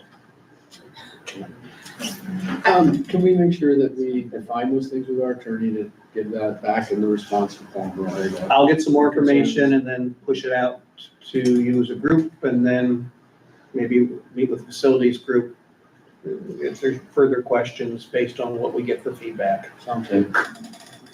So we're gonna wait on, Correct, it would be tabled then. 10 would be tabled. yep, 10. Yeah, exactly, 7 months. Usually it's always a certain way, Right. And depending on how the charges are I set. think we ended up covering the abatement timeline in the same discussion about the RFP update. Yeah. No vote on that, so if everybody's ready, we'll move on to, actually, we're not ready to set a public hearing date. So we'll table that. Yeah, we'll table that. And we'll move to item 11, discuss approved fundraising request for girls' basketball. Page 44. You want to give us a little Yeah. insight in that? Yes, I'd love to. I didn't know if I should come up or not. Yes. Okay. So I want to propose a youth development coach for girls basketball and use it as an opportunity for our youth to participate in workouts. Our main goal is to create a low-cost fundraiser for our program that focuses on giving girls that opportunity to work on basketball at times that they want, that maybe it's not in season for them. And so right now, there's only a few options available for kids that want to do that. There's AAU 1. I'm not going to use names, but AAU 1, it costs about $1,000 a spring for kids to participate in. AAU 2, you can do monthly workouts, which are 10 to 12 workouts for about $100. It's much more to play. The thing with those two avenues is we've had kids turn down from those avenues. So we've had kids that want to participate, and the AAU or the program will say, well, we're full, or you're not good enough yet, or and we don't want our kids turned down. So the option that I'd like to propose is girls in grades 4th through 8th grade from PAC, PCS, and Lorenz Marathon will be able to sign up for intensive workouts on offense and defense. These workouts would be offered, and these are some examples, possibly in the month of August, April, or May. The parents and the child would have the opportunity to sign up. It would cost $25 for the entire month. So the kids would get 6 to 8 workouts. Let's say that you wanted to do August and not the others, you could. It was $25 for that month. If you want to do all 3, it'd be $75 for the year to do those 3. But it would be $25 for the month. It would be 6 to 8 workouts per month, because we're looking at roughly 2 a week if it works for gym availability. Workouts up to 90 minutes. A youth development coach would be paid half of the cost of registrations up to $1,500. And I put that as a cap because I wouldn't want them to make more than our junior high coaches do. So that's why I capped it at that. The rest of it would be deposited into the girls basketball fund. Again, it's a very low key or low amount fundraiser. It's not as much about the money as it is about the opportunities. And if we can give kids, and I'm just looking at from 4th through 8th grade, a lot of feedback I got this spring was kids wanted more, and we didn't have that opportunity. And so if we could get somebody in that position, to kind of take the lead on that. Obviously, I would love to work with them. Would you, have it so the kids from Lorenz Yep. Marathon would be bused here, or? No, it would be an evening workout. It would be just, yep. So like, the difference in like those type of workouts compared to like the AAU would be you're traveling. I mean, we've had kids travel multiple hours Oh, yeah. to do that. And so I just want to give them, like, obviously I love my program. I want to give kids more of an opportunity to work on that when they want to. You know, it's not like, hey, you got to do this. No, I don't want kids to be forced to do this. If we get 5 kids that go, we want to work on basketball in April, that's a success to me. Yeah. And so I just want to provide that as an opportunity for them. And I wanted to bring it to the board to get approval to look for that youth development coach that maybe would take that piece and run with that. And then I would like to offer the support behind them. I would be there probably almost all the time anyway. It's just how I am. But finding somebody to do that and kind of lead that would be important to me for our success long term. Do you have a plan for families that can't afford the $25? Yes. So Mrs. Christians and Mr. Kramer and I talked about this. I want to propose also a youth sports scholarship program. And so working with the booster is what I would like to do. And what it would be is families from Pocahontas, PCS, Lorenz Marathon can receive help so that their child can afford to go to any camp or clinic at PAC. Yeah. So to do that, we want to provide the opportunities for all our young athletes that maybe have financial constraints that hinder their participation. This would work for all boys and girls in all of our sports camps. So what it would look like is we would ask for sponsors from our community, both individual and business, that would donate to a fund. And then your coaches would, on their registration, have a spot on there that might say something to the effect of a family would identify if they have some financial constraints. We would then discreetly take that to the booster, and the scholarship fund would pay for their entry into our camps and clinics, not to go somewhere else, but to participate in whatever sport activity that we do that would provide that boys and girls. Did I get that okay? So it's kind of a 2-piece. I want to provide for the kids that cannot afford it, and look to, I think businesses and individuals would donate to that. Put my name down. Yeah, thank you. And then I'm just looking at it from a side at girls basketball, trying to provide another avenue for kids that want to work on it. And parents no longer have to travel, 30 minutes, an hour, 2 hours to do so. What about Wednesdays and Sundays? You can be worked around. They don't have to be used. No. I think if that's the direction of the board, then it's just not something you touch. So. Will the girls basketball team be there helping and guiding? So that's a touchy one, because the state of Iowa, if you look at the athletic unions and the association, you're allowed a certain number of camps or clinics where high school students could work while it's not in season. To do that, it wouldn't work. It would be based on, because like we run a camp our boys and girls run a camp in October. We basically use during that time our allotment that we could use boys and girls to help with.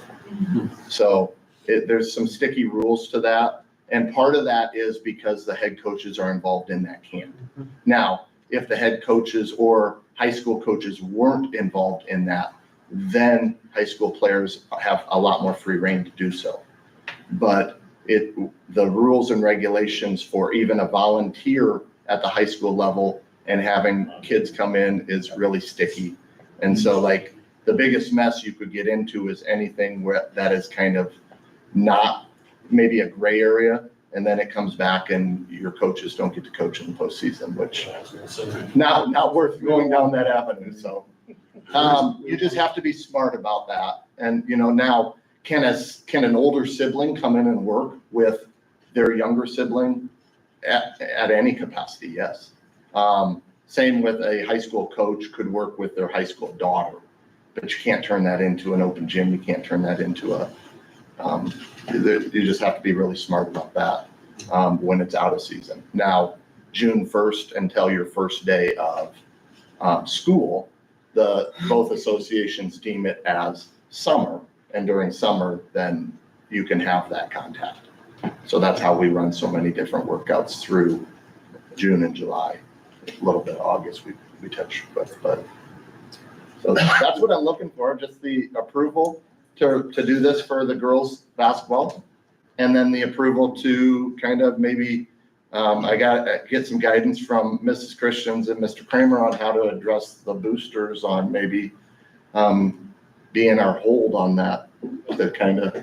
So it's just gonna, have we talked to the boosters yet? No, I wanted to talk to the board. No, and that's something they talked about individually before. They talked about it at their summer conference last year. So there is some support towards helping kids who want to be involved in sports but financially can't. Obviously, need to get with them and work that out. I had another question and I lost track of it. Do you want me to ask a question Yes. while you're? Okay, so like say in August, so this coach we're looking at, that coach would be, it's like set certain days or evenings they'd be available and then the kids could go to Right, it. so like with 4th through 8th grade, you could work one workout for an hour and a half. Let's say it's a Tuesday from 7 to 8:30, or it's 6 to 7:30, whatever it may be. The kids would come in, that coach would be in charge of the workouts. I would expect or kind of assume that there will be others that would volunteer their time to help out as well. So, but there would be, like, the adult would set the time and Yep. then the kids could go to the ones they could go to. Yes. Okay. Yep, and it just costs them $25 to get the schedule for that month. So if they don't make it, that's okay. Is there ever concern, this is me being naive and not knowing what I'm talking about, I preface that way, where you have one coach, one student, is that a problem? It's a great question. It's less than ideal. Right. Like even in this capacity, your development person would still go through the same checks that we would for a volunteer or a coach. Well, I'm just worried about accusations that are unfounded going the other way too. I think that if that was the case, then there would either need to be 2 coaches in the gym or a conversation with our community if there's other kids that would want to. Oh, yeah. Because I think it's a valid question. The question is- My other question was about a pilot program for other sports. You're driving engagement and skills development at the elementary level. You're picking up additional coaching staff at the varsity level, and you're doing it basically paying for it by the fundraising efforts of those coaches. Right, there's no cost. No cost to us. Right. Has this been discussed potentially with any other programs? Or is this kind of like a pilot with girls basketball? I don't know of any others that run it like this. There's camps and whatnot, but not to the capacity that this would be. So.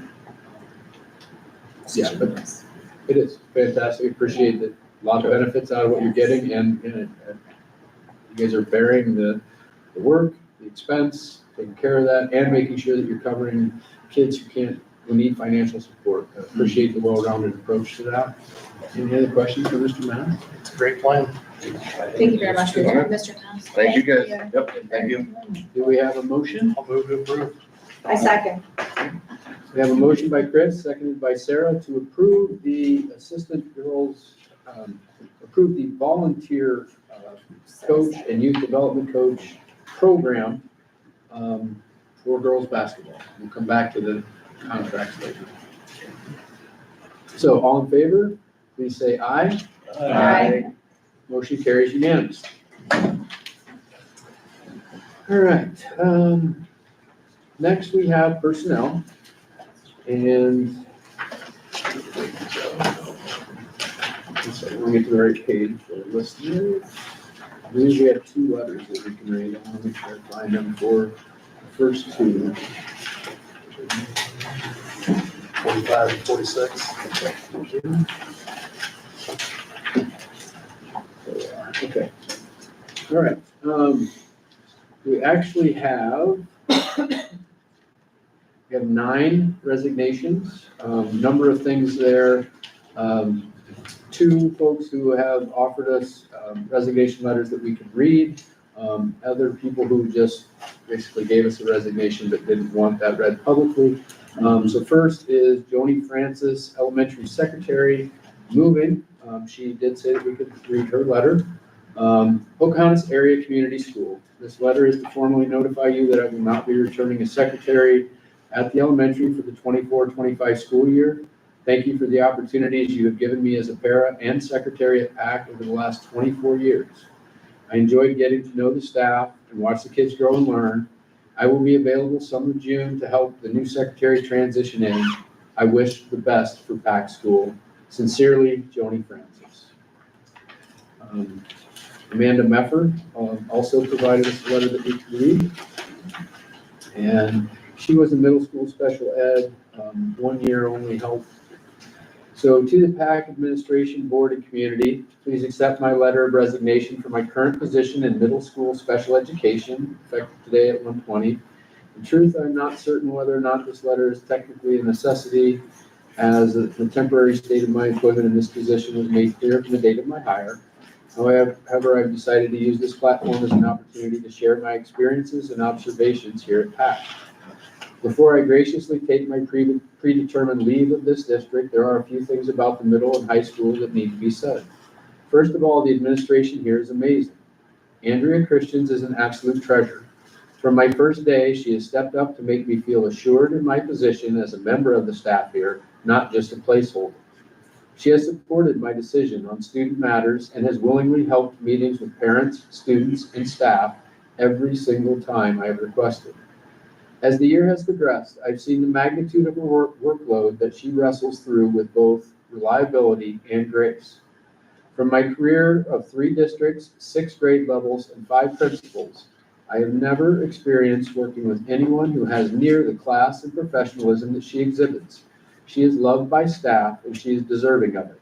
There is no higher compliment than that. The middle school staff also deserves praise. I have rarely felt so intricately a part of a team as I have here. Every middle school staff meeting has been focused on the students and how they can best be served. The solutions that have been brought up were both innovative and specific to the needs of each student and the school as a whole. The teachers are genuine to a level that deserves commendation. I wish I had gotten to know the high school staff better. From my limited interactions, I know there is so much good there as well. The support staff here at PAC is phenomenal as well. If you haven't spoken to them recently, please do. They know so much more than their jobs with food, buses, computers, and upkeep of buildings. They know the students and what can be done to improve. As you know, this district is not perfect. There are areas where the admin, staff, and students need much more support. I'm happy to share my observations, resources, and ideas with any who have the capability and willingness to make changes in these areas. I'd welcome any conversations. Coming to this district from more than a decade-long career at 2 other districts, I had certain ideas of what to expect and how a district would run. I'm happy to report that I was wrong on almost every account.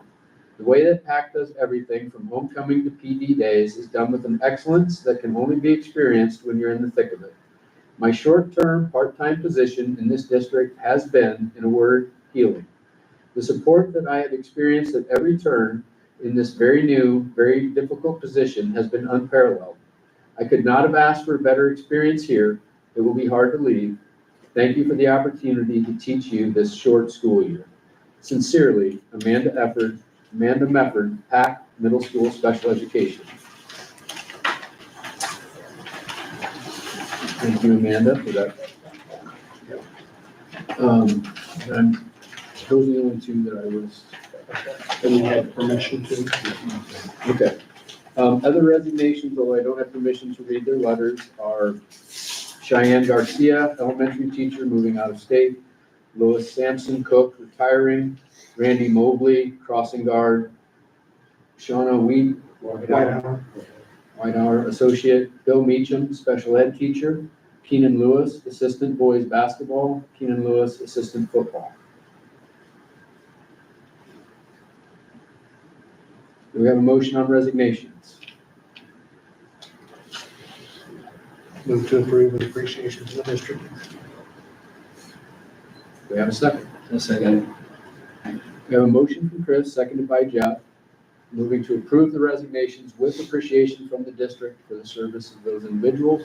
All in favor, please say aye. Aye. Motion carried unanimously.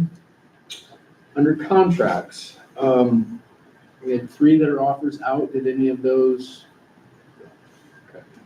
So we'll start with Nicole Singer, associate position, Ashley Eggertston, associate position, Samantha Bobinette, associate position, Joe Kramer, 1-year superintendent contract, Jeff Mefford, assistant girls basketball coach, Christy Trimble, updating her contract to add 1 week of vacation, and John Hall as crossing guard. So those 7 contracts, do we have a motion on those? I'll move to approve. I'll second it. Have a motion by Chris, seconded by Mike to approve the contracts as noted. All in favor, please say aye. Motion carries unanimously. The third section would be what Mr. Mask was just referring to, and that is the volunteer coach position, and that would be Jared Kuchenreiner for girls basketball. We have a motion on the volunteer coach position. Move to approve. I'll second. I have a motion by Dustin, seconded by Sarah, to approve Jared Kuchenreiner as the volunteer girls basketball coach. All in favor, please say aye. Aye. Okay, next is our superintendent's update. So on the superintendent's update, really what I just want to draw to your attention is we have a substantially large negative balance at the current time. So ending this last year, we're now sitting with in excess of $16,000 of unpaid meals. We're not unique in terms of the school district having this issue, but it's something I want to draw your attention to because that is lost revenue. Do we do anything to notify parents? We do as we're going through the course of the year. So we have phone calls, letters that go out on a regular basis. The ones we call and send letters to are the ones who the size of the deficit continues to grow. In the past, we have written some of those off. The downside of that is you inadvertently also send a message that it's okay. And on the flip side of it, if you're struggling and you are $1,000 in the hole on school lunches and you're having difficulty making a payment, that's a hole that's pretty hard to get out of too. In the past, we have had patrons kind enough to donate to deficit accounts. And then internally, they've selected individuals who truly do have hardship to try to help with that. In the past, they focused on those who are particularly out for activities where that being able to have a second becomes more important just because of the physical activity. Procedurally, we do not deny a student a meal. If the deficit balance is present, we won't allow seconds until they can pay for that deficit, but we will not deny a student the main course meal.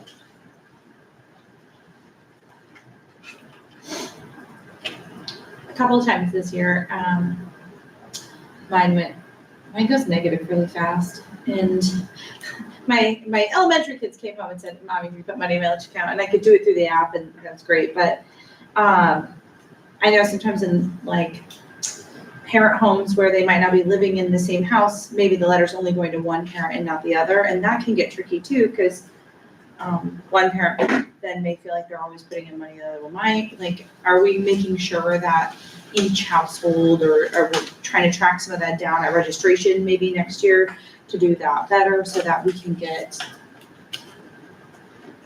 the most access to pay that as possible for the child, because really it's the child that suffers at the end of the day, and that's not what For we want. attendance and bills like that, we always send to whomever's listed, like the households. So it should always be going to both parents regardless. And yes, sometimes things change and they don't always notify us. So that is something that does happen. What is a high outstanding invoice for one student? Like you said, $1,000, is that? I think we got families in excess of Like 1,000. 1,400. But it might be a family of 3 or 4 kids, depending on. I also send it out in my newsletter every month reminding parents to check their balances on top of all the letters that go out. We just don't see any. The patrons you've helped in the past, is that something that we could ask them about support again and maybe write off the balance? Yeah, and if we can get the word out a little bit maybe with regard to those who feel that draw to contribute and to help out some of those families that are in need. So a lot of times those patrons like to remain anonymous. Yeah. They'll drop money off and then Yeah, half the time Sarah or Sandra didn't even know and who it was. who it was. That's wonderful. Really awesome to have people like that in the community who are willing to do that. Yeah, one year I had someone call at Christmas time and say, I want to pay off all the negative balances in middle school, high school. Wow. Add up the number, give me the number. And so I did, and that person wrote us a check. So it was amazing. I think we do our due diligence too on the free and reduced application process. Yes. They are sent to every student in every home multiple times, and then when parents are in the building, we hand them and say, we'll help you, if you have questions. A lot of times they take it and they just, so we do pursue providing those. Yeah, so we encourage families to fill those out because it can only help.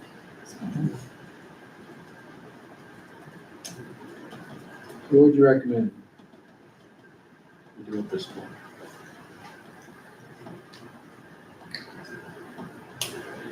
Do you have suggestions? I don't know that I have a way to fix this. Other districts might take families to small homes work. What about, oh yeah, this might be crazy, but what about putting something on our sign up front? Just mentioning if you have a outstanding balance, or if you want to donate to support somebody's outstanding balance. Maybe we could do something like that.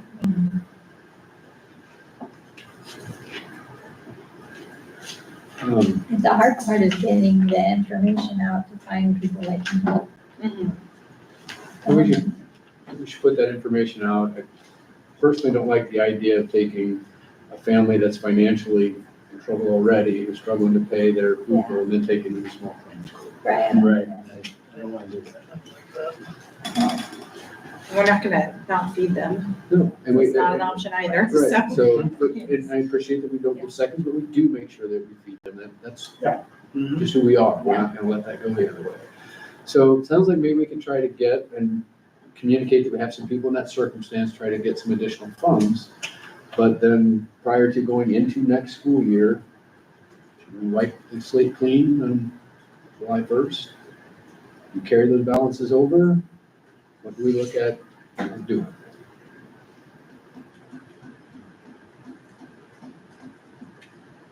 And there's something, here's the problem with carrying it forward. Sometimes when you're in a hole that's so deep, and the deeper the hole gets, you just stop trying to get out of it. And so wiping them clean in some sense will, give them the opportunity to start clean and maybe not get as deep in the hole, or maybe feel like they can start to contribute where they can. Send me a bill, $1,400, and I got $20 to my name. I'm like, this doesn't do anything. This doesn't contribute at all. Where our perception changes when the hole's less deep, right? We still have hope that we can. So could we send out a letter to those people who are open, advertise for what we have, revisit this in July? We're technically at the end of next school year, but we're pulling it out of the same pocket in the end anyway. You might want to do one more push to try to get some people to pay. Yeah. Or donate. I don't know. Yeah. Give it a month to get letters out to everybody who owes us, advertise in different ways and see if there's any patron support on that front. And then bring that back to us where we stand and take action to clean that up. So these unpaid balances, is there a fund for that too? It'll come general. Really, it's run through the nutrition fund. Okay. So, because this is a part of that. Okay. We still carry a balance, so we're in a position where we're still okay. We have a positive, even though we have $16,000 that hasn't been paid. It's just They're not a not long-term negative. plan. Yeah. Right. It's just, I want to draw your attention to it because long-term, that balance has come down in your nutrition account. And over time, it will likely continue to unless something changes. What are the benefits? Maybe not every family knows. So if I'm a family in need and I'm embarrassed and I don't want to fill out that form, that free lunch or reduced lunch form, right? And I don't, then we know, okay, then that has to come out of the remaining balance and then our balance for our food gets lower and eventually that won't be an option, right? That we'll really have to have tough conversations. But if I fill out that form, then how does that change the funding if I'm accepted? If they're accepted for assistance, this is from the state and the Fed side, they're either reclassified as free and reduced, and then we receive payments to supplement the cost of those meals. On their behalf, so On their it's behalf. some fund, if not all of it, depending on their situation, to help offset that. And once that's determined, that it's very confidential, that information, we really are not privy to that even. Very few people in the district know those things. And when kids are having lunch and going through the line, no one's aware of who's what status. Perfect. So I think that's just important to know because we feed them all the same. Yes. So, It's really just about making sure there's funds so we can continue to feed our children. yeah. Maybe a lame suggestion to another preface, but what if we said we would like you to fill out this application and then your balance could be reduced, eliminated? Yeah, before we write any off, if we could say, hey, you fill out this financial application form for next year, For the future. get that back in. I imagine that some percentage of the, No, we're just, Can you go back, Dave? no. But it would help for next year. Forward though. Moving forward, if they did so, you could then, as a board, decide that you're going to clear that balance because they have filled it out. So it would encourage the application, and if the application's approved, that would assist in the funding coming next in year. Yeah. to the district's nutrition account. I'm just imagining the conversation. Yeah, I know, I am too. I don't know how that I works. think the Because there's a idea is variety that- of reasons why people may not want to fill that out, and I can't speak to us what they all are, and I don't want to. We'd have to be very careful how we approach that conversation. Yeah. It could be a win-win. But you do make them very accessible. I've had 7 copies. I know, I got one. It's just, how many of the people who are in that circumstance could have filled it out but didn't? You know, if we could help those folks, that would help the funding overall, help those kids next year. Is there a link that we can put on our webpage? And then if somebody loses it, somebody mentions it mid-year, they could tap that link, print the It application. might already be available in Infinite It's, Campus. I believe if we talk to Chrissy, it's already part of Infinite Campus and registration. And to note too, that every student gets a letter on July 1. Right, but Infinite Campus is kind of hard to log in. So like That's Infinite, a part of the registration system. yeah, and it's but, written there. infant campus registration makes my brain run. Yeah, It's tedious, it's a little and I'm never even sure I do it correctly. And then if you give me one in July 1st, I might lose it. And then there's opportunity for me to find one again in August or September, or October, or my financial situation might change in November. When I'm going through a divorce, and I might qualify it in November or December. It just might be a better way to capture, because people are fluid and our lives are fluid. I want to say in the past it's been on the website, but I don't want to speak out of place. We can check that. I think there's a spot, isn't there?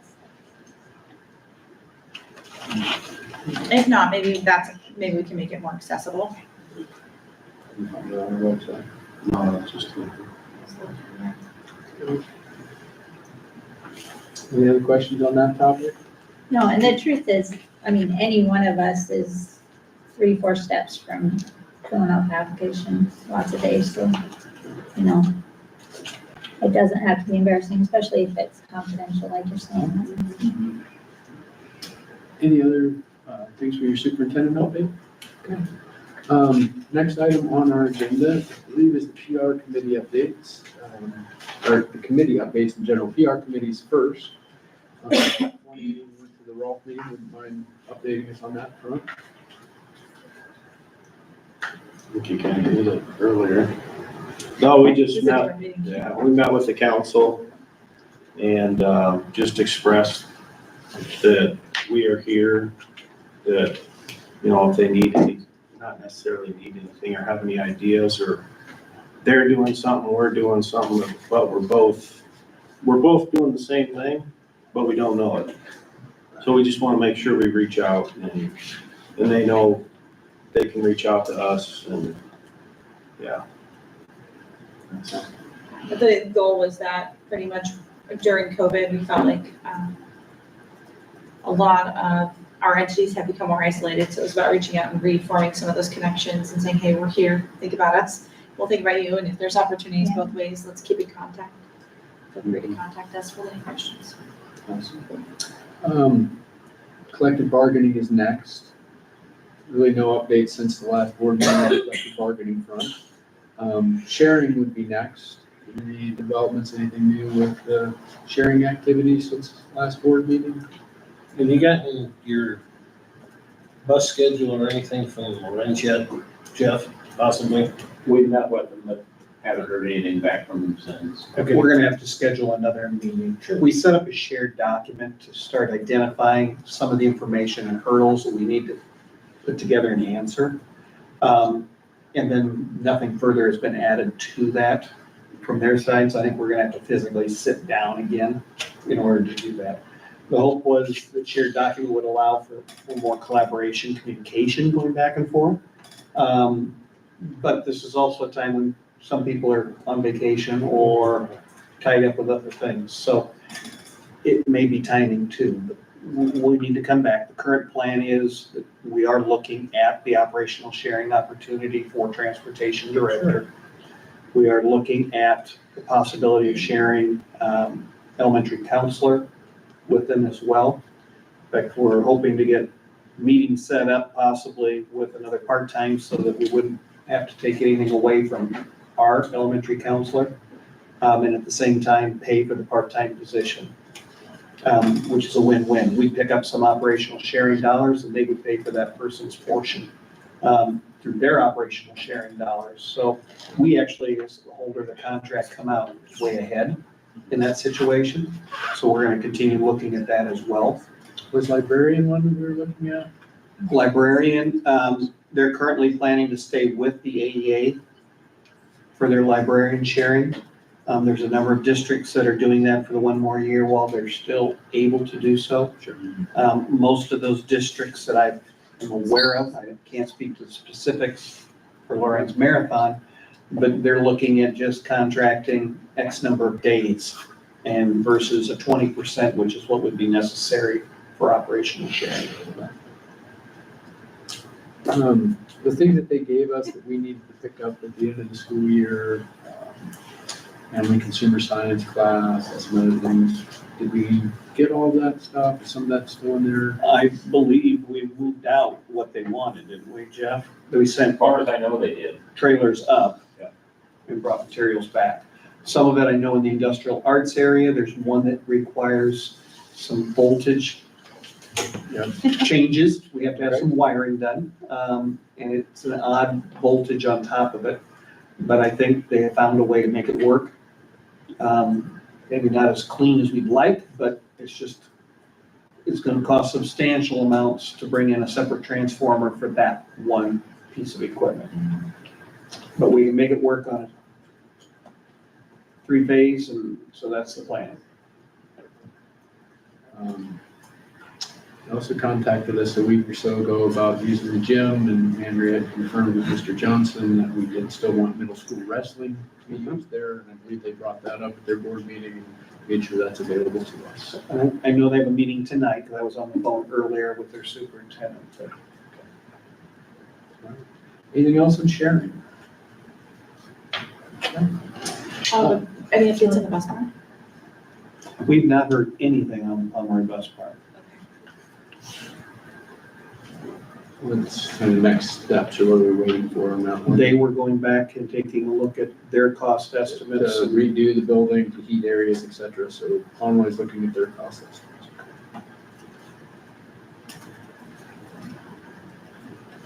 All right, facilities committee, you guys met tonight, you have some news for us? Yeah, the biggest thing is Greg was saying that we're waiting to see what the estimate comes in. That's gonna be a big hit over there in the elementary building. But it's something that's gonna have to be done regardless, because we got 4 rooms basically, they don't have any control over heat or cooling, period. So We have an estimate to replace the unit, but that puts in the same system that we're currently have been having troubles with since that's install. And they said it's just the compressor for that. Greg said it's like $5,700. And they put it in, and it wouldn't. I mean, I'm sure that Dustin probably knows more about, you can probably buy the whole outside unit for $5,700 for a lot of them, can't you, Dustin? Depending on what it is. Yeah, depending on how many tons of it, you know, how many BTUs it is. So they've come in, looked at the model that we've got, and the commercial contractor, which would be 365 heating and cooling, is going to then work with our controls contractor so that we can find something that fits both ends, the controls as well as the heating and cooling. And then they were gonna bring us back some options that we could take a look at. Yeah, they were trying to get this all stuff that was American made, or something that was purchased in America, to make it so it was a little more reasonable priced for parts. Parts and service availability, Service, they could even have service, you know, Components on the insiders store. or whatever. Good service.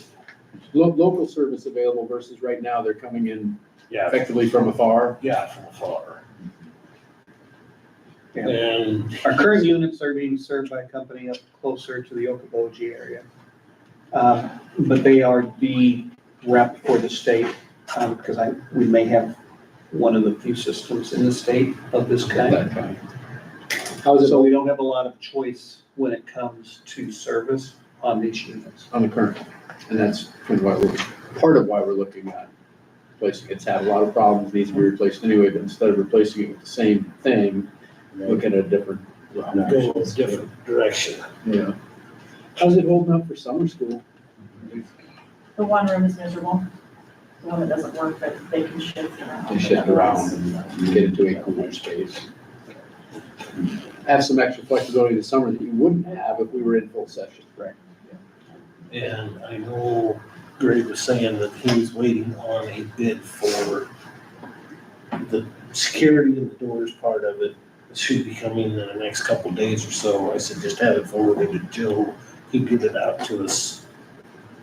And, special needs or The lift. the lift for the music room and yeah. Sounds like we're gonna try to go with, he said that making the hole and putting in the door is the easy part. He said they can handle that in-house. They're gonna try to see if there's something there that the lift that they use for buses would work for that. It's a battery one, but battery, I mean, you can buy a lot of batteries for the difference from what do you say, $2,800 to $25,000 for one that just plugs in and you can move it around. So just a longer rail, same chair, same battery system, longer rail to go up You four know, stairs I in the don't know bus? that he actually showed us the one that's plugs in. I don't even know if he had a picture of it. Yeah, we did, but I think he may have walked with Mike one The copy. $25,000 one, you can wheel to wherever you need to go. Correct. And it could be stored, he said, in the elevator shaft, the elevator in the. It's already there. Yeah. But to be, that's a lot of to different. be compliant, I don't know, to be compliant with codes and stuff, I don't. There's the question. Yeah. We know the portable unit that was spec'd out at 24,000 something would meet your requirements as far as that piece. But they're not cheap. But at the same time, we also, one of the options looked at was, how else could we do it? Well, we could do it, but we'd have to take away one of the two locker rooms in order to make that happen and completely lose that space as well, which for being landlocked already somewhat in terms of physical spaces, that's not a viable option for us really either, especially if there's another way to get there. And the portable unit is another way for us to get there. We'll see, he's working on a couple other options, and one of our special meetings, we may need to look at getting something approved. There's about a 3 to 4 week window in terms of getting it ordered to getting it delivered. And then they would physically put it together and bring it in for us. And I don't know about him, he wasn't here tonight. Has he done anything like the electricity up on the stage yet? Staging hasn't hit, but we have switched out all of the panels at central office that were Federal Pacific. Federal Pacific, the fire starters? Yes. So those have been switched out. We've got a few at the elementary. We're just kind of waiting for summer school so we don't interfere with that. So that we can start the process there. Once that's done, then we'll move over to the high school from there. But we're focusing quite honestly on those that are a little higher safety risk first. The ones on the stage don't have that. They just don't have replacement parts. We have a lot of, we have electrical and fire panels that have to be replaced for some safety issues. We have some other ones for some ongoing service issues. You're prioritizing them safety first. Yep. Mike, you mentioned security indoors. Is that the grant process? Well, I know what we've talked about. I don't know what it was. It's not directly, what he's talking about isn't directly tied to that one. What we did was, Phil worked with Jeff and with Greg, and they brought in basically the same company that has done some of our electronics to see if we can integrate the cameras, the doors, the buzz-in systems, and then go to the digital cards for entry purposes. So that the unit is integrated and is the same in each of the locations, so that if one of us has to pull it up administratively, we're not operating with 3 or 4 systems that we're having to log in and out of in order to be able to access that.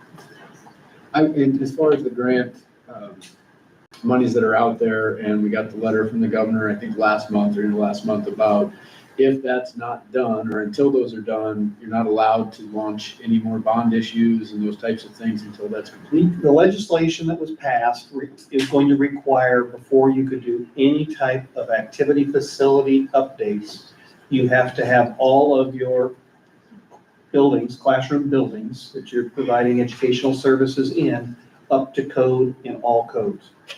So before you can touch a track, for example, all of the buildings are gonna have to be up to code, whether it's ADA, electrical, fire, whatever the code is. We got those little doors that might have to be replaced too then.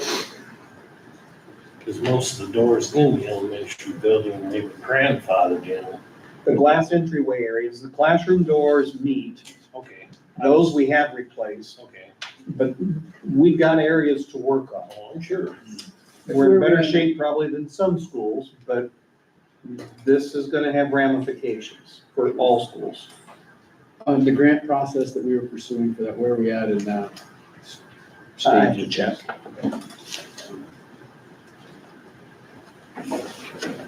If you, I think the initial focus was getting the wheels spinning first, because it needs to have traction, whether or not there's outside funding or it's internal funding.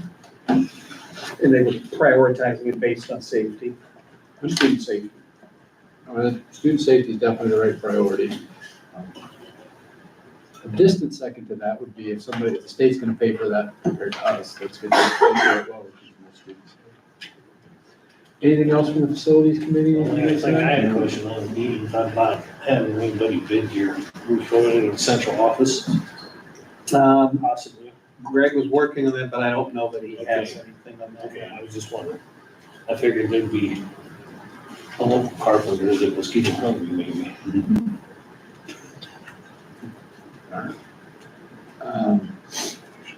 There usually is. Good for facilities? I believe so. So our next item is the board calendar, which I believe is the last page of your packet. And this is our updated calendar going out into August of all of our regular board meeting activities and the different work sessions. So after tonight, the next working session is Thursday night. And we have two parts to that. We're gonna work on the SMART goal section, and then we're gonna work on the portrait of a graduate section. At the very beginning of the portrait of a graduate, we'll do the last segment piece of SWOT. And then those will be done, we'll be able to pull all that consolidation together. After that, our next session will be the strategic planning work session, where we'll have the SWOT consolidated analysis, we'll have the operational plan that the administration gave us a couple months ago. We'll have a portrait of the graduate, we'll look at those things in those individual sections and set those long-term priorities, discuss through those, start planning those out. We'll decide at that session kind of what that looks like going into next year and where we're at in that strategic plan, and the administration, we give them a chance to work with those priorities and kind of ultimately come back to us and look at that again before we would finalize anything as a strategic plan. We have to get that vision out there and then let the operations team give us some solid feedback of timing and when things can be done, things like that. If I can add something to the 20th, when Tammy comes down.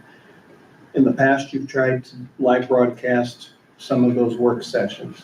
She said she's gonna have you breaking into groups, potentially even going to other rooms, so it's not as conducive for a live stream, because you may not even be in the same room here for that purpose. So the question is, we could set it up that way, but what do you want? Because some of I that don't know work. that anybody wants to even see that. I think we put the portrait of the graduate one live stream and our SMART goal work. That's gonna be something that Yeah. kind of training for us as much as anything on parts of that. So maybe starting with the 7:30. Start at 7:30 with, Yeah, and I like the idea that while I'm learning something that I'm not broadcast, just in case I say something really stupid, but that's how I learn sometimes, ask some so, questions back. yes, There are no stupid questions. thank you. But there are some I might be embarrassed. Right, exactly. There's no stupid questions. We do agree with that, absolutely. I don't know, I get there. Okay, then it would be our regular meeting on the 15th, and then I thought, are these both now? It is an Yeah. and. Okay, August 13th or 15th is the. No, we decided August 15th and 15th? September 12th since that, but we Okay. don't have a time, so I was hoping to lock down time. All right, so, August 13th, September 12th, or what day of the week? They're different, a Tuesday and a Thursday, I think, but I can tell you for sure. Far enough out in advance, kind of a general question to the board, what's gonna be the most conducive time? Each of those is Thursday, 2 hours, is that? Yes. The 15th is a Thursday and the 12th is a. Thursday, both Thursday nights. Both Thursday nights, so we're asking you guys for 2 hours on 2 Thursday nights, one in August. Maybe like one in 6 to September. 8, 6:30 to 8, 7 to 9, 5 5 to to 7. full range of 5 to 7 to the latest I would want to start would be 7. I'd rather not. 5 to 7. Considering she's traveling from the other side of the That's state. true.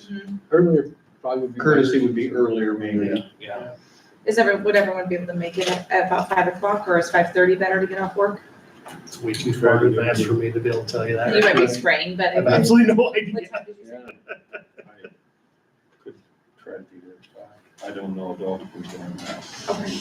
If I'm in the county, I'd say 5 to 7 would be the best time for me, but How about you, Sherman? Yep, that's if I'm in the 5 area. to 7? 5 to 7. Okay, perfect. I'll get a hold of her here.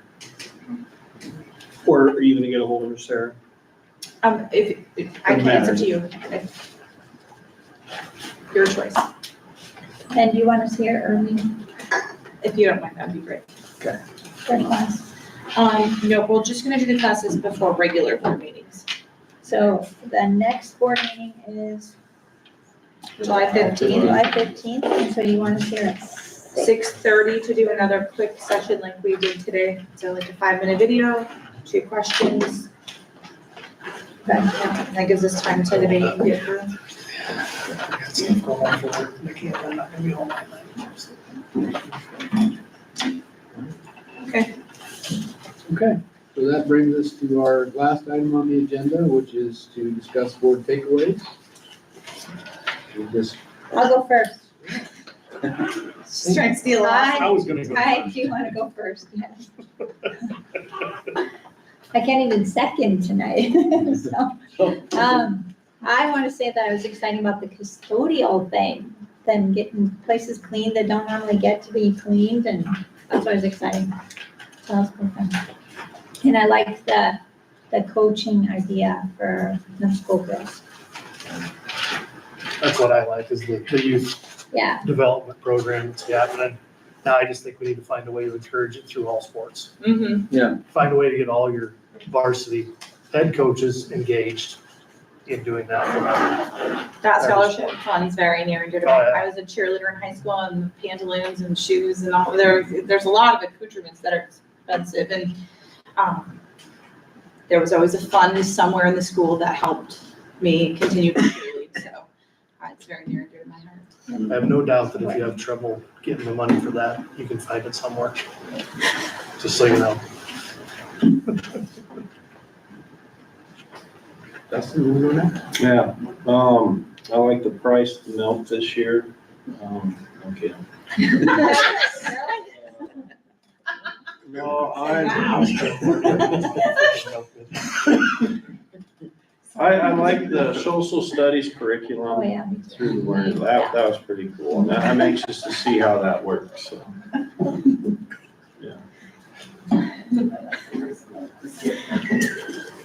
This is gonna be one of those comments that I'm not sure how to even say. I was very impressed with Amanda Mefford's resignation. Yeah, me too. Yes. Passion of that, and I hope that there are other roles that she might want to fill with us that would be open. I loved what I heard from her about you guys and about our staff and about what's happening with the kids, and more of that. You know, more people who are passionately engaged like that, and that's the feeling that we want to have. If everybody had that feeling, we'd be that destination school. If that was staff and students who had that sort of, I love it. And And would it be possible we could post that like on the front door? So people would actually sit there and read it and go, maybe this place isn't as bad as everybody thinks it is. Then you gotta wait, you can't answer the buzzer for 60 seconds, so they have to. You'd have to read it. And we can be standing there on. and just echoing and building on what Eric had started through this year in the K through 6 Skills Academy. I love what girls basketball is doing to tie into that. Love the creative thinking around how you're funding that and taking care of financial support for families who might not be able to participate in those things. Well-rounded and kind of a challenge as we get the next AD in to ask them to carry that forward. I did mine. You did. I'm gonna say the same thing as he did, but I'm also gonna give kudos to the administration. Yes. Because she cares about you guys. Yeah. And she cares about her students. Yeah. And that refers back to That was cool. Those were glowing remarks. Probably not all of you have heard this, but when Greg gave his reports on how well repairs and ground things, that was very encouraging that they're ahead of schedule and things are going well. And I like Greg approaching different ways to do things and then bringing them to us. I think that's very encouraging. Awesome, thank you. All right, We might set a record for the shortest board meeting. hey, yet. we're I gonna move get to out adjourn. before full sunset, I move so, to adjourn. do we have a second? Second. All right, we have a motion by Sheree, seconded by Sarah to adjourn the meeting. All in favor, please say aye. Aye. That one was really unanimous. All right, meeting adjourned. Thank you, everybody. Thank you.